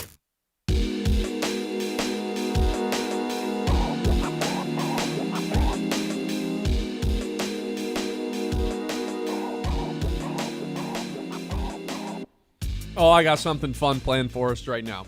Let's drop the music and take a trip around the league. It's time to zoom out and go around the league. Around the league, as always, presented by Aired Insurance. At Aired Insurance Group, they understand not everyone's insurance needs are the same. They want to work personally with you to create something best suited for your needs. Whether there's life, home, auto, physical insurance, it's all available with the Aired Insurance Group with Farm Bureau. Kyle, I got something good for us today. All right. NFL first-round quarterback redraft. Oh. Let's go. Because this, we're drafting it. We're drafting it. Let's go back 5 years. So it's 2021. You can include Fernando Mendoza in this. And you're drafting a guy, assuming that you get them on their rookie contract. No, don't think about age. Don't think about contract. Just if you could do this all over again, who would you want coming into the league? We're going back to 2021. Correct. So Trevor Lawrence draft is as furthest back we'll go. Yep. And he was the only he wasn't the only quarterback. That was the draft where there was a ton of them. Yeah, you could take Trey Lance first. You could take Mac Jones take first. Zach Wilson. Yeah, you could take Justin any of them. Fields even. I could take all those guys. Okay, who's going first? You know what? You go first. Okay. Because I know who you're going to take, and I don't want him. So you go ahead and take him while I eat this last pretzel. I'll take Drake May. Drake May, I mean, I know he's coming off the Super Bowl where it was a disaster, but for 17 games in the regular season, he played like a top 2 quarterback in the NFL. I liked him coming out of the draft. I thought he had the size, has the escapability, has the mobility, and just has a cannon of an arm. I'll take Drake May. I think he's the best first-round quarterback of the past 6 seasons. Yeah, I kind of forgot about him. I'm not going to lie. I mean, I saw him, but I just was so caught off guard by the one guy. I know who you thought I was going to take. Right, of course. And I'm not going to select him here because I still think that there's a better option that everyone has forgotten about, and I certainly have. And I brought his name up plenty of time this offseason. I will take Jaden Daniels here. I'm still taking Jaden Daniels over Caleb Williams. I'm still taking Jaden Daniels over whatever back half of the year we got from Trevor Lawrence last year, where all of a sudden we went from thinking he was one of the bigger busts to, OMG, he's an MVP. I'm taking Jaden Daniels still. Yeah. All right. If I held a 15-pound weight, I'd be just as many pounds as Jaden Daniels. I think that's a little problematic. Right, but He's small. yeah, and if you held an NFC championship appearance trophy, Jaden Daniels would hold that. Caleb Williams wouldn't. Drake Trevor May Lawrence wouldn't. Do you think Drake May is the right number 1 Yes, pick? yeah, I would have taken May. I just kind of overlooked that. Okay, I'll gladly feel like I'm getting a steal here and just take Caleb Williams with the 3rd overall pick. I can't believe he's as far as Let me ask you this. If we were doing this after year 3, doing a prediction, would you have taken Williams first? What do you mean after year 3? Like, after Like this next year? season? Yeah, like this is like if you were drafting, with predicting what's going to happen this year. Yeah, I would take We Caleb. do this draft Would I over take- Drake May. Oh, no. I'd still just take Drake. Oh, okay. He's got more competition. If we're just doing like who's a better quarterback versus whose team is going to be better, I still think, yeah, I would go Drake May. I'll take Caleb here with my second pick though, as my second quarterback here. I just think there's a real chance that Caleb turns into everything we thought he was going to. I think of all the guys on this list in terms of what we thought about them at the time they were getting drafted, nobody's is higher than Caleb Williams. The approval rating of Caleb at the time he got drafted and what we thought he could become, what type of quarterback we thought he'd be, the success we thought he'd bring to a franchise, I don't think that's matched by anyone than maybe Trevor Lawrence on this list. So I still believe in that. I think year 3 is the year that it finally happens for Caleb, where he starts to eliminate some of the throws where it's just out of bounds and he drops that adjusted completion percentage, a number we talked about with Josh Allen, which took a huge leap in year 3. I think this is the year for Caleb for him to put it all together. Okay, that's fair. All the quarterbacks taken so far have been out of the 2024 class, too. 1, 2, 3. Wow. Pretty crazy. Generational class. It really Take is. JJ next. I'll take Michael Penix next. There is a guy, though, that I think is in debate to go next year from that same class. I will say, though, this one probably is pretty obvious, and then it gets weird after this one. Trevor Lawrence is definitely the next pick. I will take him here. An awesome back half of the year last year. Like, it was, I mean, if you would have gone through the first 6 games of the season, what's your opinion on Trevor Lawrence? I would have been like, man, Jacksonville's going to be looking for their quarterback next year. And then out of nowhere, he was just awesome. And I don't want to just overlook the first 4 years of Trevor Lawrence, 4.5 years, and then just be like, all of a sudden now he's amazing. But I think I kind of almost am. So, yeah, I'm going to take Trevor Lawrence. That's fine. I'll take a guy with a little bit more upside, I think, at this point than Trevor Lawrence. You know, if Jacksonville were to redo that pick, I think they'd still take T-Law, right? Yeah, I mean, who else are you taking in that draft? Wilson, Lance, Fields, Mac Jones? Yeah, I mean, you needed your quarterback at some point. I'll take Cam Ward here. I still like Really? Cam Ward. Yeah. I still think that he's got a ton of upside and was just drafted into he was drafted into a situation in which the head coach was fired in the first 6 weeks of the season. Just a mess all around. Worst surrounding roster in the NFL. He showed some real nice flashes at the end of the season, though, to where if they continue to rebuild this thing around him and set him up to succeed, I still think pretty highly of this kid. So I'll go Cam Ward 3. Cam Ward, man. I did not see that coming. Who's gonna pull the Mendoza Band-Aid? Not me yet. Not yet. because I think you're picking between two guys right here. One of them at one point might have been the first pick of this draft in C.J. Stroud. And it's just like, man, it has really tailed off for Stroud. But he's also just gone to the playoffs every year. Like, that means something, right? Yeah. Or the guy Bo Nix in Denver, man. Bo Nix was having himself a pretty awesome stretch this season where I was like, yeah, he actually just might be good now. Like, I think I've taken the label of whatever the Bo Nix label was. I think I removed that. And I think they also go to the Super Bowl if Bo Nix plays in that game. And it's a big what if, whatever. Yeah. I'm going to take Bo Nix here. I think that's where I'll go. One of, 6 quarterbacks taken? Yeah, in the 2024 class. He was the last one in the first round and has worked out better than 9 in Penix. Yeah, I think that game certainly plays out differently because I don't think Vrabel is allowed to play so passively and keep punting the ball from inside his own red zone and not even attempting to really pick up first downs if Jarrett Stidham wasn't out there and it was Bo Nix instead. So, yeah, you might be right. He might have been playing in the Super Bowl. We'll never know. I don't think that's a bad pick. So you were debating Would you have taken Stroud over him? Yeah, I'm debating between Stroud and finally just doing the Mendoza thing. Really? But Stroud was so I mean, there's bad another in that playoff game. Playoff QB. I'm not taking Bryce Young. There. I'm not taking Bryce Young. I'm gonna take Anthony Richardson instead. You know what? I'll roll the dice with Fernando. Why not? Elite processor.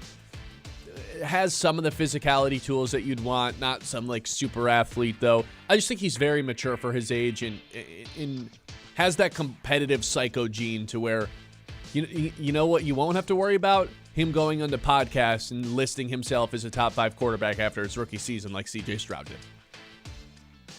So I'll take Fernando. But also, like, we weren't that mad at C.J. Stroud when he did it. No, but in hindsight, like hasn't worked out for him. Yeah, he did a lot of podcasting and media after that first season. That's right. That's where I'll leave it. I'm not anti-quarterbacks doing media stuff, but like prefer my own didn't. You know, we're in the media, so yeah, it'd be kind of tough if you were anti-media. I don't think Fernando's that type of guy. I think he's just too locked in. So I'll take him. Yeah, I will just take Stroud here then. I think he just kind of has to be the pick. It would be kind of disrespectful to take anyone else that's on the board. There's not a lot of good options left. Kenny Pickett, the lone first rounder 2022. You thinking that maybe? Man, if only Tyler Shook would have went in the first round. Yeah, I'm going to rock with C.J. Stroud here. Do you even feel like drafting anybody else? I'm making you make the next pick for a certain someone's sake. Because there's an obvious one. I'm not taking. I don't think I'm going to do it. I mean, he's obviously the pick. Why? Dart? Who else are you picking? Dart, when he was when the new coaches came in, Cafu came in and was like, "Hey, Dart, maybe don't run every single play because we need you to stay healthy." He turned into a terrible quarterback. So you're taking Mac Jones over him? That might actually be the one. No, I'll take Bryce Young. I'll take Bryce Young. That's tough. And I mean, I had the first pick. You got to go. Okay, then I'll take Jackson Dart. And I just out of spite, I think I would have taken Mac Jones. I would have taken 9. At what point would Kenny Pickett have got drafted? Last, right? Him or Trey Lance last? Zach Wilson? Yeah, it's got to be Trey Lance. Probably Trey Lance. At least like Kenny Pickett played games. Zach Wilson did too. Yeah, but like Lance just legit never played. Shout out that Zach Wilson pro day though, where he threw it from his knee. Yeah, that super was far. That was really good cool. Throw. Because that's something that NFL quarterbacks have to do a lot. Throw from their knee. Shout out that Week 1 Anthony Richardson 80-yard pass. That was like, God. Whoa, he's the truth. I don't think I've ever been all in on a quarterback the way I was with Anthony Richardson that season. I loved him. Man, I'm glad that the Lions I didn't still do own that. him in a dynasty league, so looking out. You just there. traded him to me in a dynasty league. I have him in a separate one too. Yeah, that's crazy that you had him in 2 different. I know, dynasty right? leagues. I really was all in. Funniest debuts of all time. That's when we come back. This is the Ben Bosscher Show, live here on 100.9 The Mitt. Grass is starting to get green. Snow's starting to melt away. Your dream lawn, Yas Servinsky sod, can quite literally roll that out. Top quality, sod that turns patchy backyards into showstoppers. They've been doing it for over 50 years, which means they are experts. Whether you're fixing a rough spot or redoing a whole yard, Cervinsky delivers lush green perfection. Fast, friendly, and farm fresh because your grass should be greener right now. Don't settle for a bland yard. Increase the value of your home and get the lawn your neighbors will envy with Cervinsky sod. The Ben Bosscher Show, built by Bresky Siding and Building Repair.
built by Bresky Siding and Building Repair on 100.9 The Mid.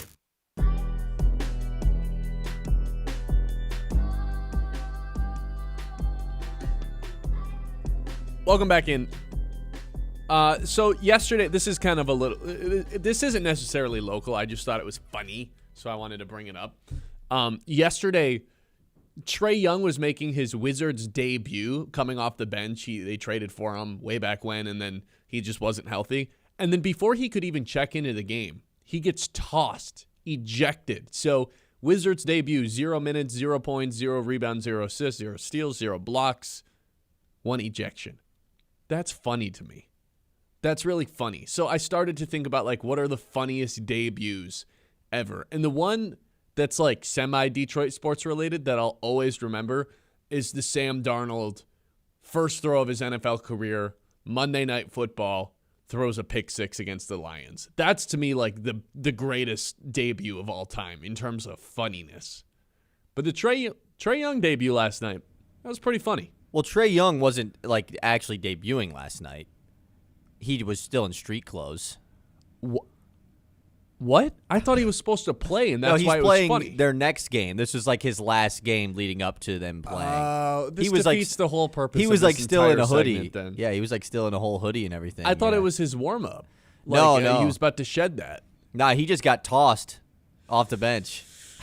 Okay, well, that defeats the entire purpose of this segment.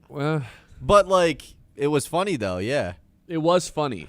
I remember a really positive debut for the Tigers, if we want to do that. Yeah, let's do it. You remember Akil Baddoo walk-off hit in his debut with the Tigers opening day? Of course I do. My friend bought an Akil Baddoo jersey on the So did one spot of my and friends. was like, you know what? This is our guy of the future. He's no longer employed with the Tigers. Once again, another baseball jerseys are just you gotta know for certain on a guy. That's why I'm getting the Kevin McGee, you know, Yeah. because I just know. But, like, yeah, I mean, the Baddoo stuff was that just showed the current state of what Tigers fans were going through. Like, I've got another buddy who had an Eric Haas jersey too. I mean, that's just Eric Haas jersey is that's crazy, worse right? than the Baddoo one. Because at least the Baddoo one was like, oh, this is a young guy that, like, actually had a full season of being fun. Mm-hmm. Eric Haas was the backup catcher. Yeah, my buddy bought one of those. I was like, you're sick. You're a sick man. That's what the Tigers were going through in the early 2020s. Just any glimpse of hope. Any even, a Rule 5 guy that hit a home run, give me his jersey. Like, Did you ever do the Okuda jersey? did not do the Okuda jersey. Okay. No. That's good. I had a lot of friends fall for that one. I got a good one for you.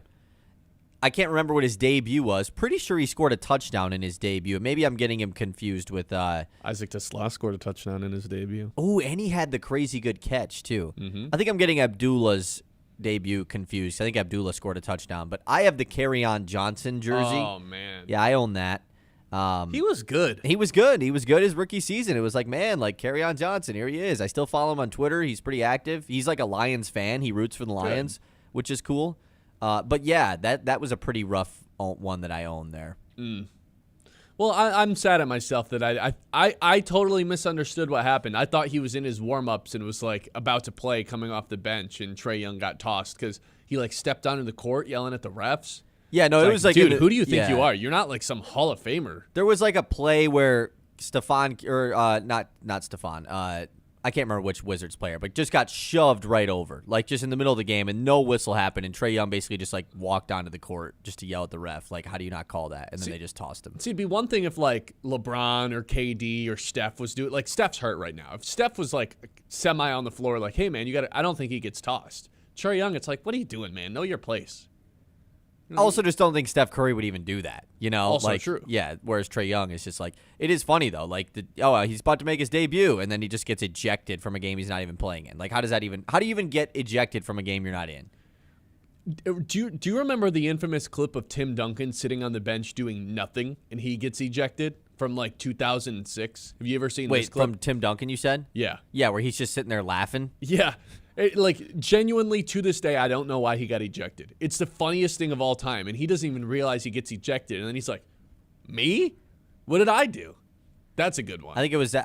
I believe that was Tim Donahue and the official that just like really disliked everybody. The NBA? Yeah. Well, just yeah. I mean that too, but that was pretty funny. Speaking of ejections, I guess now that this is just a lost segment because Right, I yep. completely ruined that. My bad. I wish AJ Hinch had a little bit more like loses his mind ejections the way that Leland would. A little more Leland in him. Yeah. A little more smoke That a was cig just in the from- third inning of the game in him. Just from an entertainment standpoint, no, it didn't get better than Leland. I think AJ Hinch is a better manager than Jim Leland is, but just from an entertainment standpoint, when Leland stepped out of the dugout, that was like the highlight of a ton of Tigers games throughout that 10-year stretch. Yeah, it was dude. just the best. Dude had his guys' backs no matter what. Like, he was always going to go out there and fight for him. And just lose his mind on the umpire for no real reason other than just to do it, just because I think he got a kick out Is of it. that the one thing with the new ABS challenge system that we're going to lose? Like, that's going to be the one part that's like, dang. Not if the challenge is, like, you lose your challenges pretty quickly. But we're going to see less of it, right? Instead of, like, Aaron Boone when he just freaks out. Like, we're just going to miss out on some of that nowadays because, and it's overall good, of course, like, because some of the umps are so bad. It's probably the worst officiated sport. So it makes sense, but it is going to suck that we're going to lose out on some of the manager freakouts. Yeah. Yeah, that's the downside of the ABS. Because that's, I mean, like, if you're in, it's not the same as, like, when hockey players drop the fights, but when a manager does kind of walk out of the dugout and start kind of stomping towards home plate, as a crowd, if you're there in person, like, a lot of times that's kind of the highlight of the game. Yeah. It's like, oh, we get to see, like, so-and-so get fired up and start working it. Yeah. Yeah, it's fun. You never know, like, if they're going to lose their mind. We need more crazy managers in 2026. It feels like we've lost We that. got too many geniuses. Yeah, we need the crazy guys. Yeah, too many X's and O's, too many statistical guys. Let's just get the nut jobs back in some of these dugouts. That's my recommendation for Major League Baseball. 989-837-6125, 11 o'clock hour on the way here on the Ben Bosscher Show here on the Mitt. The Ben Bosscher Show, built by Bresky Siding and Building Repair on 100.9.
Electric Studios. This is Sports Radio 100.9 The Mit, WLUN, Pinconning Bay City, Saginaw, Midland.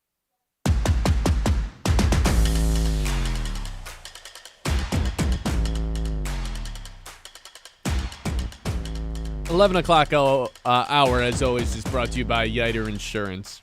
Brad Holmes got after it yesterday, made a couple of moves, the first of which was moving off of David Montgomery, which I think was ultimately, it was sad. I broke out my David Montgomery, Jahmyr Gibbs stepbrothers t-shirt yesterday and just kind of wore it around the house after the show. I was like, damn, this is over.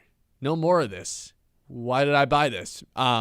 Still worth it. Still a great t-shirt nonetheless. But the Lions roster got worse after that trade, without a doubt. But you have to be able to balance understanding that and understanding the market and understanding that the Lions did get back a pretty nice return. If it was a fourth-round pick only, that would have been a nice return for David Montgomery. They also got a seventh, which is a whatever, and they also got someone to, at the very least, come in and compete for that interior offensive line spot in Juice Scruggs. Here's the thing with the Juice Scruggs contract, though, is zero amount of money is guaranteed. So they can cut him, and they basically got off the David Montgomery deal. They still owe him about $4.5 million this year, which is weird. I don't know how Brad Holmes didn't get that in favor of the Lions. Just like, hey, Houston, you want him? Pay him then. But there's no financial commitment to Juice Scruggs, so they could just free that $1.5 million up. Nonetheless, they also cut Graham Glasgow, he was a bottom 10 center in every metric you can possibly look at. Nonetheless, they got to keep doing their work to free up some cap space because there's still $9 million over the salary cap, and they got to be under it by March 11th. So this Jared Goff restructure, it's coming. It could happen as soon as today, but we know this is coming. It's just a matter of how much extra are they going to restructure his contract so they can spend in free agency. The $9 million is the minimum, but if they can free up 20, 25, 30, then they can go mess around in free agency. That's the most ideal. Yeah, I mean, you saw the Chiefs clear up $30 million with the Mahomes deal. And that one is a pretty long-term contract. Yeah, that's a little different. It's a little bit different, but still, the Lions have every opportunity to clear up more than enough just to get, I would be shocked if this was just they've cleared up $10 million to get under that number with the Goff restructure. They're going to create some wiggle room here, I think, as well, to go out and sign some guys. Maybe it's more than just the Goff deal. Maybe some other contracts get restructured as well. And so it was step one yesterday. I thought step one was always going to be what happened second with Graham Glasgow getting cut. That was just it was an obvious one. Every Lions fan knew it was coming. Every Lions fan had the same reaction. Oh, there it is. Nice. Yeah. Except I had one friend who texted me and was like, this is sad. What do you mean? He sucked. He was terrible. It's sad that that person thinks it's sad. Yeah. The guy was benched for someone that truly no Lions fan in existence knew last year in that Minnesota game playing center. I still don't really. I don't know his name. I can't remember it. I don't remember it. I don't think I knew it after seeing it. That was a real dark time of the year where you walk into the Christmas Day game and it's just like, please let the suffering be over. Please let this be done. And it wasn't until after the game. Glasgow being gone was always step one, and it just so happened to come second. Pretty crazy that we were just talking about David Montgomery's future with the Lions yesterday, and then that trade breaks right at this time in the show, right before the 11 o'clock hour. And it shows that Brad Holmes is at least he's not playing around as far as what it comes to the culture and everything, and not wanting to have these, I don't want to say bad apples, because I don't think David Montgomery was. But there was a clear, frustration level growing there, whether or not Montgomery was going to admit to it or not, based off of his social media stuff. Clearly something was going on there, and honestly, I'm cool with it. If there was going to be drama there and taken into the regular season based off of what happened a year ago, then move off of him. It's that simple. The guy's a great player, and I'm a huge fan of his, and I'm not taking anything away from Montgomery. But if there was going to be drama there, that's something that a team that is coming off of a bad year in their standards and is looking to go back to being a playoff team, playoff contender, Super Bowl contender, whatever you want to call it. With some just bad vibes to go with everything, too. Yeah, you cannot have the bad vibes and the drama brought into that because it's just not going to work. It's not a form. Outside of the Philadelphia Eagles, what team has bad vibes that is a Super Bowl contender year in, year out? Do the Chiefs off the field antics count? I don't think so. But I don't know. The Kelsey Mahomes Reed thing just probably keeps him in check. Yeah. But like, you're right. You're right. Outside of the Eagles, because they're just an anomaly, they just always will have bad vibes, like no matter what. Outside of them, no team that is a serious Super Bowl contender year in, year out has that stuff going on. And so the Lions had to cut it off. I respect the move. I thought it was a good package, and it helps shed some salary as well, I guess. That wasn't the whole purpose of the deal, obviously, but it helps that at least. Are they now put in a situation, though, to where that 4th-round pick that they have currently, I mean, if they don't address a running back in free agency, they have no choice but to use whether it's the 4th or a 7th or a 6th, they've got some day 3 capital. They're going to have to draft a running back if they don't sign one in free agency the next couple of weeks. Yeah, they totally are. They have no option. I bet they draft one in the 6th or 7th round. There has been a couple cases in the last few years of 4th-round running backs that have just worked out, like day 3. Like Cam Scataba was a day 3 running back. Bucky Irving, another great example of a day 3 running back. A lot of times these guys, Kyle Monunga, I believe, was he was a day 3 pick. 6th or 7th rounder. Like these guys they just kind of hit at a decent rate for being you super know what late it's more picks. about. If they have an offensive line and a good play caller, like if the Lions can re-bolster their offensive line, whoever that, and I would imagine Gibbs is just they're gearing him up to take 90% of the carries anyway, or if not higher. But whoever comes in and is taking 10 to 5% of those carries away from Jahmyr Gibbs, I'd imagine they're looking for another power guy to go between the tackles. And I'd imagine it's someone that they're going to either pick up in the draft or look at this year's free agency class. But I don't know why they Vaki? Someone's asking our YouTube chat. Super out on Vaki. I don't know why they would spend at a premium amount, even for someone they know could be a halfway decent backup running back, like a Tyler Algier or someone like that. Why would you do that when you could just draft one and he'd cost you next to nothing in the 3rd, 4th, and not even the 3rd, but the 4th or 6th round? Algier specifically. I mean, I think that guy's going to go be an RB1 somewhere else. So, yeah. I'm looking at the free agent running backs right now, just who's on the market. I'd rather just draft one, man. I really would. That's what I'm saying. You could go get Nick Chubb, I guess. You could get Kenneth Walker, J.K. Dobbins. There are guys that are available. Kenneth Gainwell. Guys that fantasy players all know. But, yeah, you're right. I'd rather just get someone that, quite frankly, I've never heard of in the 6th round and just bank on. There's 1 or 2 of them every year that are just oh, look at this guy. He's kind of fun. Yeah. Yeah. And how many carries a game are they realistically going to get? 3? 5? If that? I don't think they're going to come in and take carry. There's a reason he's not here anymore. It's because they want to get Gibbs the ball as much as possible. Now we're in real contention of Jahmyr Gibbs, offensive player of the year. I think I'm going to be making that bet again now that Montgomery's officially not here anymore, and they're probably going to be willing to take Gibbs off the leash a little bit in that category as well. Yeah. I'm looking at Eric Schlitt puts out a tweet this morning related to the Lions draft that it seems like the Lions are going to be in line to get a 5th-round compensatory pick from Kevin Zeitler last year. It's just kind of all the guys from last year's free agency, and then it includes some of the head coaches as well.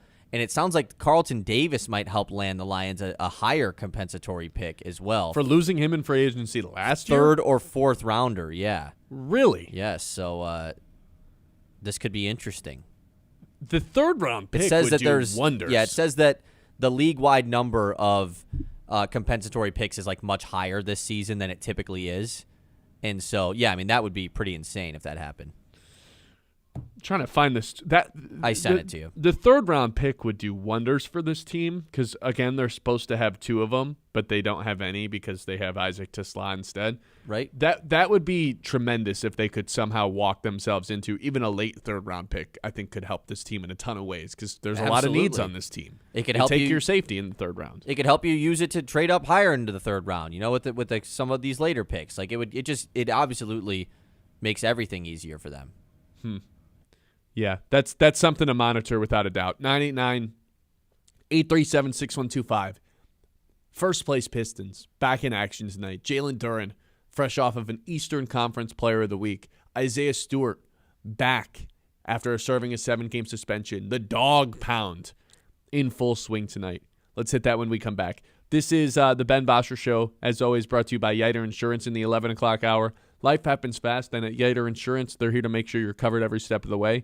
Locally owned and trusted in Midland for decades, they treat you like family, not just another policy number. From home and auto to business and life insurance, Yiter has the right coverage for every stage of life. Their team makes insurance simple with expert advice and real people you can actually talk to. That's Yiter Insurance Group. We'll be there when you need us since 1940. The Ben Bosscher Show, built by Bresky Siding and Building Repair on 100.9 The Mid. Hi, this is Kurt Yiter from Yiter Insurance Group. When the cal-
By Bresky Siding and Building Repair on 100.9 The Mid. Another big week for the Pistons. Jalen Duren, fresh off of Player of the Week in the Eastern Conference. This guy was a monster since he's come back from injury. I'm not going to include Sunday's game because that didn't count towards his Eastern Conference Player of the Week. But during that 4-game stretch, this guy averaged 28.3 points per game, 1 block, 1 steal, 2 assists, and 14.5 rebounds on an outstanding 65% shooting from the field. Never in a million years would I have predicted Jalen Duren would become this. He is a monster. He is horrifying. He draws so much attention when he's rolling to the rim. There's only really been one instance this season where he was neutralized, and that was when they played Victor Wembanyama, what would that be, 8 days ago now? They get another crack at him this Thursday, this time in San Antonio. But in that game, guess what? The dog pound's going to be in full action because Isaiah Stewart's coming back starting tonight against Cleveland. Really exciting time. Yeah, I mean, we talked about the big-time stretch that the Pistons had last week, and it turned out to be not that crazy big, right? Just because of the amount of time. Like, Cleveland didn't have their full squad. Yeah. OKC didn't have their full squad. Oh, they magically did the next night, though. Right, yeah, exactly. It was really that San Antonio game that was the one that people were like, that's the big one right there.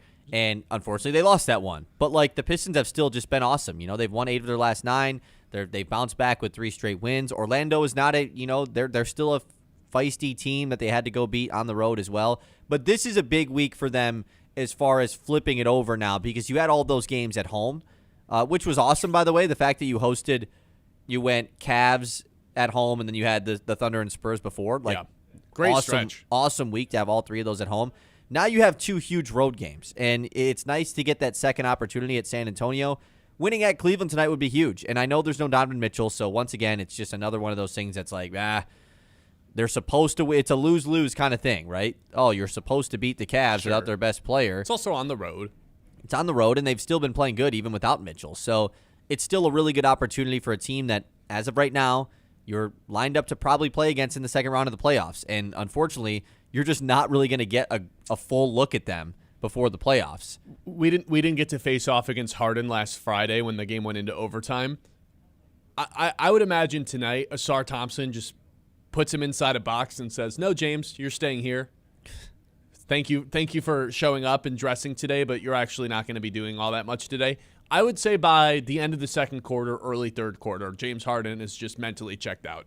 He's like, "Nah, I'm not doing this today." That or Asar Thompson just has 4 fouls in the first half plus some change in the third period. Yeah. But Asar's been playing real nice as of late, too. Yeah, Filling up the box score. The assists, he's 5 assists per game in his last 4 or 5 games. So that's been a nice aspect of the Pistons to see. Well, and like another reason why I'm super excited for this week is they're about to enter another one of those stretches that you had at the end of December that are like, they just play nobody for a while. Mm-hmm. Like they go Brooklyn at Miami. Sure, that might be one. At Brooklyn again. So they play Brooklyn twice in 3 games. Philly at home. That'll be a good one. That's on Prime. Memphis, Toronto, Washington twice. Golden State, who's mad. The Lakers are like, I don't even know what to think about them anymore. Atlanta, New Orleans. Like, they go on a stretch here of games after this week of Cleveland, San Antonio of like, I can't really take away anything from these games because there's a lot of non-playoff teams in there. Well, there's a chance by the time like we get to the second week of March, they're kind of just in a position to where they have the 1 seed essentially locked up.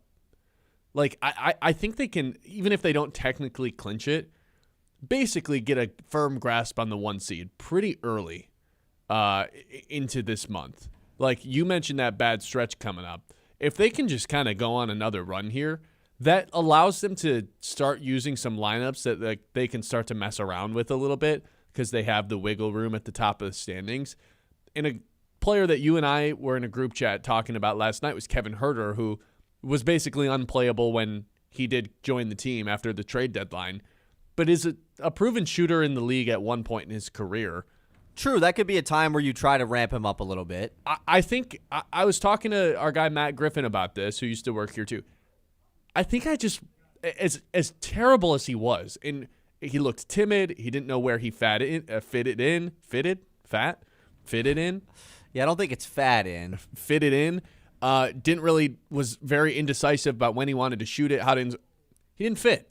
I would just continue playing him because the Pistons desperately need shooting, and they're again approaching a territory where it's like, yeah, the last 10 games of the season are mostly meaningless because they've already locked up that 1 seed. I would start getting him some more run. Just to see if he can give you anything. Right, exactly. I mean, if he gets hot, then he's playable. It's that simple. Like, he was brought here to shoot threes. If he can shoot threes and knock them down, then you can play him. If he's not, then he's unplayable. So, yeah, I think that's a really good point. And I think we're just also at the point of the Pistons season where they've won so much that it's not really a question if they're going to win 60 games, right? They're just going to. I mean, they're just gonna. Their franchise record, I believe, is 64. They would have to go 15-8 to the rest of the way to reach that. They're going to go 15-8 the rest of the way. I mean, that's ridiculous. Like they've been doing that all season. There could be a thing thrown out of, can they tie that record? Now that would be a little bit tougher, obviously, but yeah, the best they ever did is 2005, 2006. They went 64-18. I don't think that's off the table. Especially with that schedule that like if they pick up some wins this week, that is very much on the table. If they can win against Cleveland and San Antonio, they would have to go 20-3 to win 65 games. Like that seems a little bit unrealistic, of course, but they have a pretty easy schedule. So like they're not going to go 65, but like I think they definitely get to 60 wins, which right now it's hard to do, man. And they're going to have the 1 seed locked up early. That's the fun part about this as well. Like. Then you really start to dive into the 4-5, who's going to be in that game. It still just seems like it's going to be Cleveland-Toronto in that series right now, and you get a crack at Toronto later, and you play, of course, Cleveland tonight. So how many times do you think this franchise has gone over 60 wins? I mean, probably like 6 times. Twice. Really? 2005, 2006, and then 1988, 89. That's it. They didn't win 60-plus in 08 or 09? Mm-mm. Really? In 07, 08, they won 59 games. 59, okay. Dang, I thought they won more than that. Mm-mm. That's the thing. This Pistons team is probably, like you said, they're going to win 60 games, make it one of the best regular season teams this franchise has ever seen. We'll see what they can amount to in the playoffs. The last nugget I wanted to talk about with this Pistons team was there's a lot of buzz right now about Charlotte and how many threes they're shooting. And obviously the Pistons had that game with them a couple weeks ago. They got Duren and our guy Stu suspended. Are we is that the number one team that the Pistons shouldn't want to see in the playoffs just because of the 3-point disparity between those two in the 1-8 matchup? I mean, it could scare you from that perspective of, they could win any game against any team because of the amount of threes they get up, sure. But also, the Pistons, they won a super low-scoring game against them in that one where all the brawls happen, Yeah. It was the Hornets still shot the ball really well. That's what kept them in the game for a while. I think that the Pistons they're just going to have the 3-point disparity against every team they play, you know? There won't be a team or a series that they're in where they're the better 3-point Now, shooting would I team. rather play Charlotte or Orlando in round one? Yeah, Orlando. I'd probably rather play Orlando. Yeah, but I think the only other question is would you rather play? What's the team you'd rather not see, Milwaukee or Charlotte? Milwaukee's such a tough one because they really are a bad team. Yeah, they got their butts kicked in yesterday, even with Giannis. They're back. bad. They're not good, but they have Giannis. But then you look at it, it's Giannis also gone out in the first round of the playoffs the last 3 times he's been in the playoffs. Yeah. So they just don't have enough. That team is just really bad, but it is also Giannis. And then you take a look at the other side, and you're like, well, if you have 2 guys that you think could stop Giannis, Duren and Stu are probably towards the top of the list. Slow him down, stopping him. Sure. Seems, but Probably that no would one also can. require a change in the starting lineup in a way. It would also require Giannis to be fully healthy, which is something we have not seen all season long, and maybe it's been a couple years. So they don't scare me by any means. I think I'm a little bit more afraid of Charlotte Than Milwaukee. They've been the number 1 net rating team in the league for 30 games. They had the terrible start where they were 4-14, and since then they've been a 50-win on pace team. This has been a legitimate team, and the one time that the Pistons faced them since they've gotten hot, the Pistons got the upper hand. And they ended their win streak. Hornets came in on a 9-game win streak in that game. And they have not slowed down since. Right. That's the other thing. But the Pistons were the one team that got the best of them. That makes you feel pretty good. Yeah. I would say Charlotte's the number 1 team I wouldn't want to see. The Bucks would probably be second because of Giannis. Nobody else really scares me. I think Orlando, it was pretty apparent on Sunday. Man, this team just doesn't have what it takes offensively. Miami, I'm not that afraid of either. 8 seed Miami is not the same without Jimmy Butler. Yeah. Now if they had Jimmy, then it's different, but they don't, obviously. So, yeah, it's not them. And that's Atlanta. They don't really scare me either. No, not at all. I think the Pistons are going to be the only game that I could see it go the only series I can see it being whoa, how are the Pistons suddenly in a game 6 of a playoff series is Charlotte, just because of the volume of threes that they put up. So that's probably the team that I wouldn't want to see the most. Not that I'm afraid of them. I'd pick the Pistons over any one of them. Yeah, to be clear. and that's just the best part about them locking up this 1 seed here at some point down the stretch, because they still do have to get that first playoff series win out of the way. Yeah. You know, and I mean, they have to get the first playoff home win out of the way first, but getting that first playoff series win is so huge. And then once you get into that second round, I don't want to guarantee anything, but like that's when it feels like it's really going to start to get serious. Yeah, like down to the final 8 teams. Are the Pistons truly like this best team in the East, like they've shown all season long? Like I know we're gearing up for that in the first week of March right now, but that's what you have to look forward to about how dominant they've been in the regular season. You know, 989-837-6125. This is the Ben Bosscher Show live here on the Mid. We'll get to our Mid messages. We'll get to the news when we come back, and we got our 3 traditions to close at every show as well. It's the Ben Bosscher Show here on the Mid. The Ben Bosscher Show, built by Bresky Siding and Building Repair on 100.9.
on 100.9 The Mid.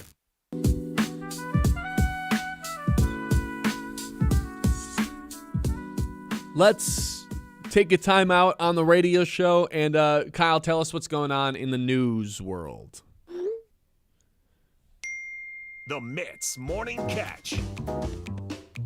Man, taking a time out from the show entirely to do the news, huh? We have to. That's right. by law. All right, fine. Let's do that then. Back into the mid-morning catch here. Okay, it's time to dive into this because I wanted to do it earlier, but I felt like it was going to take up a good amount of time. What? Oh, go ahead. Yes, it was announced yesterday that this Chris Ilitch MLB TV thing, it is going to be its own network. They're launching a new network called the Detroit Sports Net. Sportsnet with no space in between, by the way. Will carry Tigers games this year and Red Wings games next season on cable, satellite, and via in-market streaming. So they're obviously going to partner with some sort of cable network, whether that's DirecTV, Charter, whatever. Maybe they'll partner with a streaming service as well. And then the Detroit Sports Net will also have its own app that you can purchase and subscribe to, just like the FanDuel Sports Network was. It's the same price. I was under the impression they're not creating an app for it, and that you're going to have to download the MLB app to watch Tigers games, and the Red Wings games, it's TBD how you will stream those mobilely. Oh, I thought that they were creating this Detroit Sports Net app. I know it's the Detroit Sports network. I did not read anything about an app. I saw that you had to watch the games through the MLB app. Okay. It seems like there's a lot of... Look, here's what you need to know. It's $20 a year. Or $20 a month. That's crazy. That's what the FanDuel Sports Network one was. But you got 3 teams with the FanDuel Sports Network. And it was still expensive. And it was a bad service. It was just bad broadcasts. Technical difficulties all the time with the apps. And now they're paying you... they're charging you just as much for 2 separate apps, but the subscription's in one place and you don't get the Pistons. That's my biggest concern. What's going on with the Pistons? Because I'm not paying for FanDuel Sports Network solely to watch the Pistons. And it's dumb that I'm going to pay for NBA League Pass and not get my team included in that, while they're going to make me pay for something completely separate to where I don't even get my local teams involved with that. This is nonsense to me. How are the Pistons not involved in this?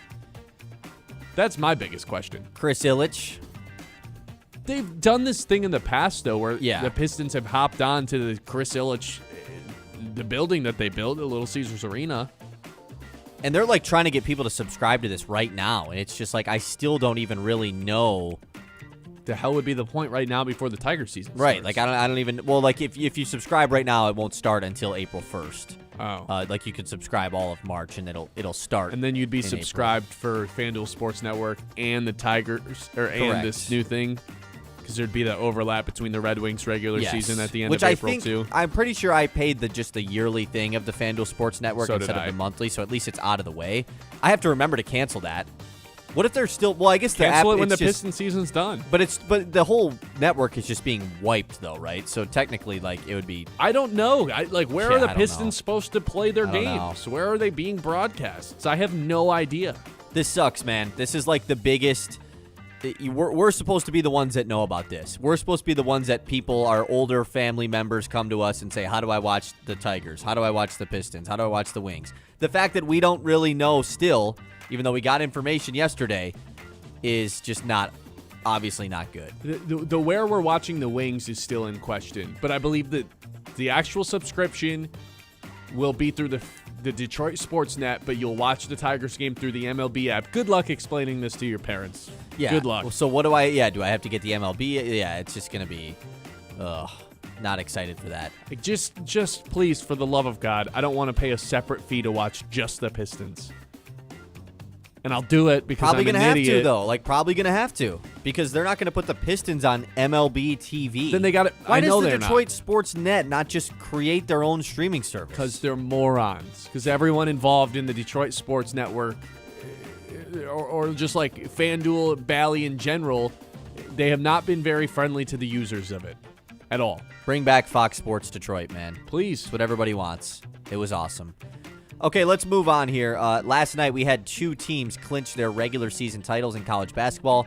Number 2 ranked Arizona defeated Iowa State to win their outright Big 12 title. And then Cameron Boozer and number 1 ranked Duke clinched the ACC title after a huge blowout win over NC State. Yeah, spread was 9. They won by 30. This is just kind of what Duke's been on for the last couple of weeks. The amount of 30-point wins that they have on the road in the conference is just... They do not take their foot off the gas. No. Is that a Duke thing? Is that an ACC thing? I don't really know. Either way... Can I say yes? Can I say both? Yeah, I think you could say yes. That sounds fair.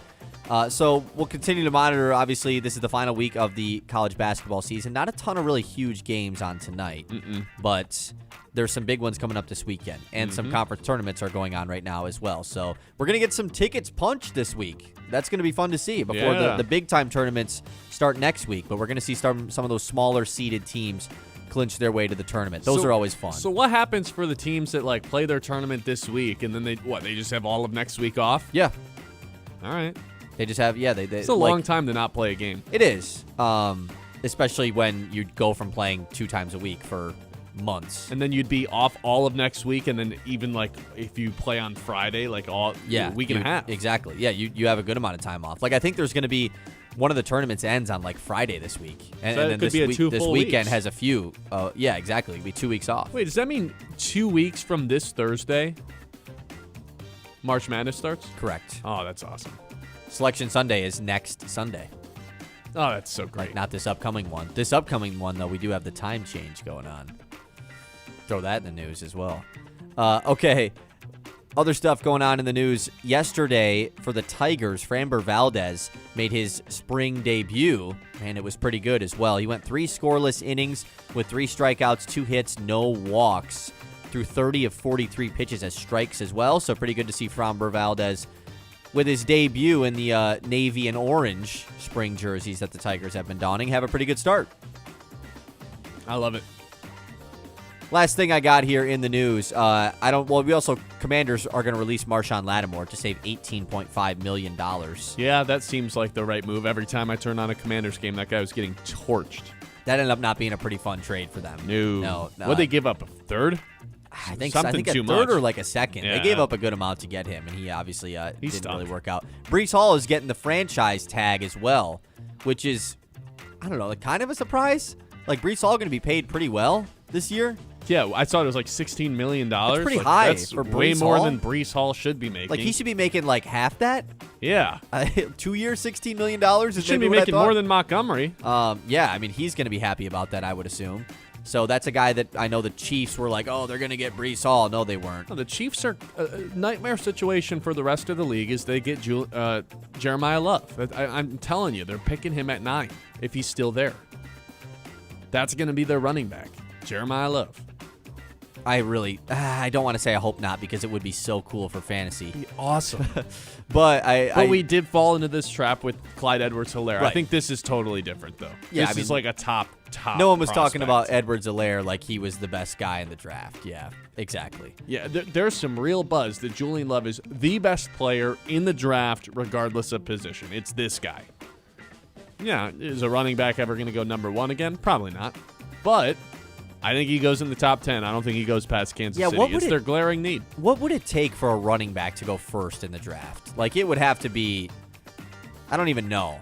Like, Gentry last year is like as far as having an insane season in college, that's the year. But then there has to be no good quarterbacks. There has to be no good lineman or edge prospect. It'd have to be the perfect storm. It's not going to happen. Okay, the last I thing don't think I it do ever have, happens again. Giannis did return last night. We talked about him earlier, and he acknowledged that he felt pretty rusty during their blowout loss to the Celtics, but he is happy to be back. Tough, though, for Giannis in his return. Yeah, that team is not very good. I was watching it last night because I was like, oh, Giannis, they're playing. And before you knew it, it was halftime rolled around. It was a 30-point game. Yeah. I was making dinner trying to watch this thing. And by the time I sat down, I was like, I'm turning on a movie. This game sucks. Yeah. All right. You know what I'm in the process of doing right now is rewatching all the old Marvel movies. And I'm not going back like a few years. I'm going back to like From the 2011. beginning? Yeah. One of my friends did that pretty recently. He watched from start to finish every like as far as the order of how they would go. See, I think there's too many to I do can't the do full that. thing. But I'm doing like one phase at a time because there are some bad movies in the mix of that. But all the original ones, like I'm talking like the original Iron Man, the original Captain America, the original Thor. Well, I mean the original like MCU version of them. Like these are all good movies. I'm having a good time doing it. I've done Iron Man, Iron Man 2. I'm skipping the Hulk because you just do that. Wait, why do you just do that? They recasted the actor after that movie. The Hulk in all the Avengers movies, he's a different actor. It wasn't a very good movie. So I skipped that one. And then Mark Ruffalo's the Hulk, isn't he? Not in the Hulk movie. But he is like, I just always think of him as the Hulk. Yes, he is. But in the only OG Hulk movie, it's some other guy. I don't even know who it is. Interesting. Bad movie in general. I did that Thor, and then I'm in the middle of Captain America. It's been fun. I've enjoyed it. I'm a huge movie guy, and I've never gotten into the Marvel movies. It's a weird thing about me because I love movies, and that's like a humongous category of movies, and I've never gotten into any of them. And it's I don't so think weird. I can convince you at this point. I that's why I said I think I'm too far gone. I think it's like become the thing that I don't watch the Marvel movies. It's not that I'm like anti them. I just never got into them. And if you didn't watch it as they were coming out like originally, Right. You can't replicate it. And I'm clueless about all of it. Like I know nothing about them. Yeah. I just don't think you can replicate the 10-year lead up to all those like the big time Infinity and it's War like, type of movies. I mean, a lot of people have connections to those characters as kids. And so like I was a kid if you watching grew them. up as a kid liking Spider-Man and Superman and all that stuff, like then you obviously just continue that when these movies come out when you're an adult. And I just never really had that. The thing that you missed out on though, and which I don't think we'll ever get this again, is for a lot of different reasons, but being in the theater for Endgame. Right. You've seen those videos, yeah, right? of course. Just people yeah. losing their minds in the Totally. theater. I don't think we'll ever get that in movie theaters again, unfortunately. Not as many people go to movies, and I don't know, COVID just wrecks people socially, I feel like, to where like people would be afraid to like stand up in a movie theater and have that sort of reaction. I still love the movie theater. I haven't been in a minute. I love the theater. I love the movie theater too, but more often than not, there's like not a ton of people in there, and the people that are in there think it's a joke, and like there's just not a ton of manners in the movie theaters. Really, these days. you think so? Maybe I've just had a bad string of luck. Could be, but a lot of just like don't care for anybody else in the theater that are trying to like the theater to me is one of the rare times where it's like I'm not even thinking about my phone for 3 hours. That's a really good point because there's not much time ever nowadays where I'm just like not at least looking at my phone for 2 hours straight. I know that sounds terrible, but I mean it's the reality. We're in our of things. mid-20s. It's just kind of how it is. And yeah, when I'm in the theater, I'm like, unless the Tigers are on and I got to check the score, I'm just like not even going to take a peek at it. Yeah. You're right. And it's just like a zone out, enter a different universe. That's the whole point of the theater. And even like the slightest like two people goofing off, it just kind of, I don't know. I think the theater did make a bit of a comeback, and the Stranger Things stuff I think helped it as well. See, I never went and saw Stranger Things in the theater. I think a good amount of people did, though. But I think, like, even before that, though, I think the theaters kind of made a little bit of a post-COVID comeback a bit. What movies? Sinners? Just in general, I think because, like, there was even, like, the first couple years out of COVID, no one was going to the movie theater. Nobody. Like, and a bunch of them were closing down. I think people are, like, finally going, like, in the past couple of years, they've made a wave back to the theater. Obviously, it's nothing like it used to be. How about this? But we're making the big 2-6 the year of the movie theater. That's what I was just Yes. going to say. Because go to the movie theaters. we are gearing up for an incredible summer of movies. We are. There's a lot of good. The Odyssey, the Dune final 3, movie is right? coming Yeah. out in December. I think there's a big time Marvel one coming up as well. There's another big one in December of this year as well. I think it's the Marvel. Yeah, the Doomsday. Yeah, there's a lot of good movies coming out this upcoming year. So excited about that. Okay, I don't know how we did that. That was good, though. That was really good. Bring was back fun. the movie theater 2026. That's the movement we're starting. Our 3 traditions to close out every show when we come back. It's the Ben Bosscher Show here on the Mitt. The Ben Bosscher Show, built by Bresky Siding and Building Repair on 100.9 The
on 100.9 The Mid.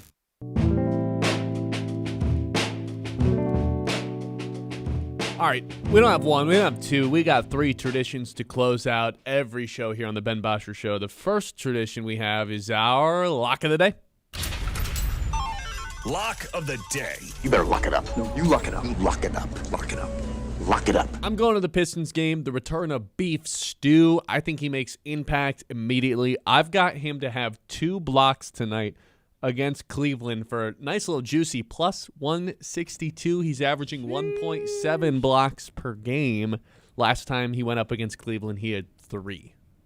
Kind of going crazy with this one, Ben. A little bit Plus out 162. I mean, the guy hits a minus 118 bet last night, and all of a sudden he's going crazy.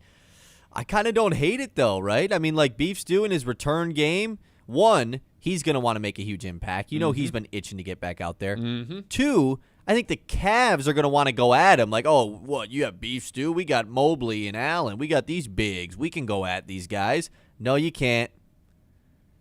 I think a lot of the other role players are going to make the mistake of like, oh, I'll just like drive past my defender and go attack Stu. And it's like, nah, that just doesn't really work out most of the time.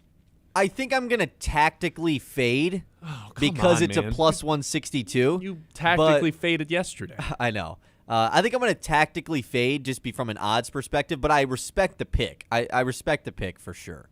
You did hit yesterday, though, so you're up 1.88 units now in the year of 2026, and you're off to a good start in the month of March. 1-0.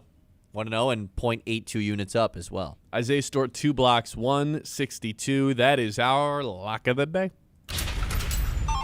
Lock of the day. You better lock it up. No, you lock it up. You lock it up. Lock it up. Lock it up. A lot of sports going on this time of year. You got the NHL. You got college hoops going on. You got college hockey going on, I suppose. You've got NBA too. But only one can be deemed the game of the day. Game of the day. Today's game of the day, I'm going to college basketball, and I'm going with Miami, 29-0, looking to go 30-0 today. Some action for you.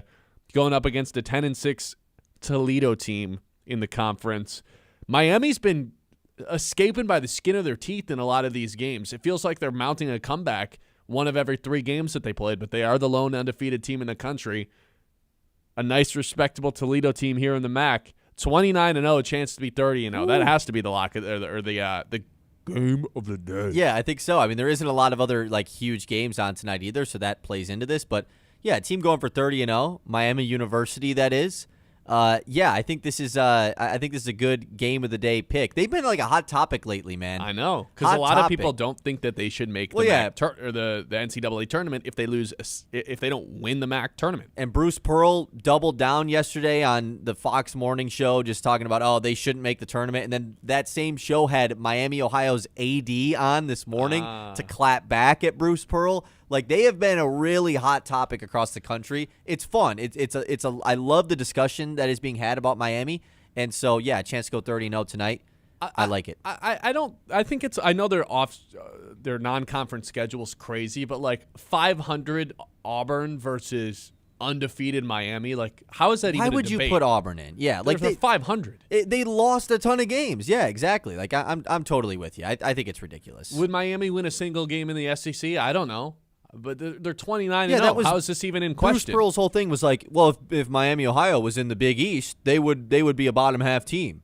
Okay, and if they were, like, what are we doing these what ifs for? They're 29-0. If Auburn was good, then they would have a better record. Now, the way that they silence everyone is just winning the MAC tournament, right? And correct. Getting their auto bid in.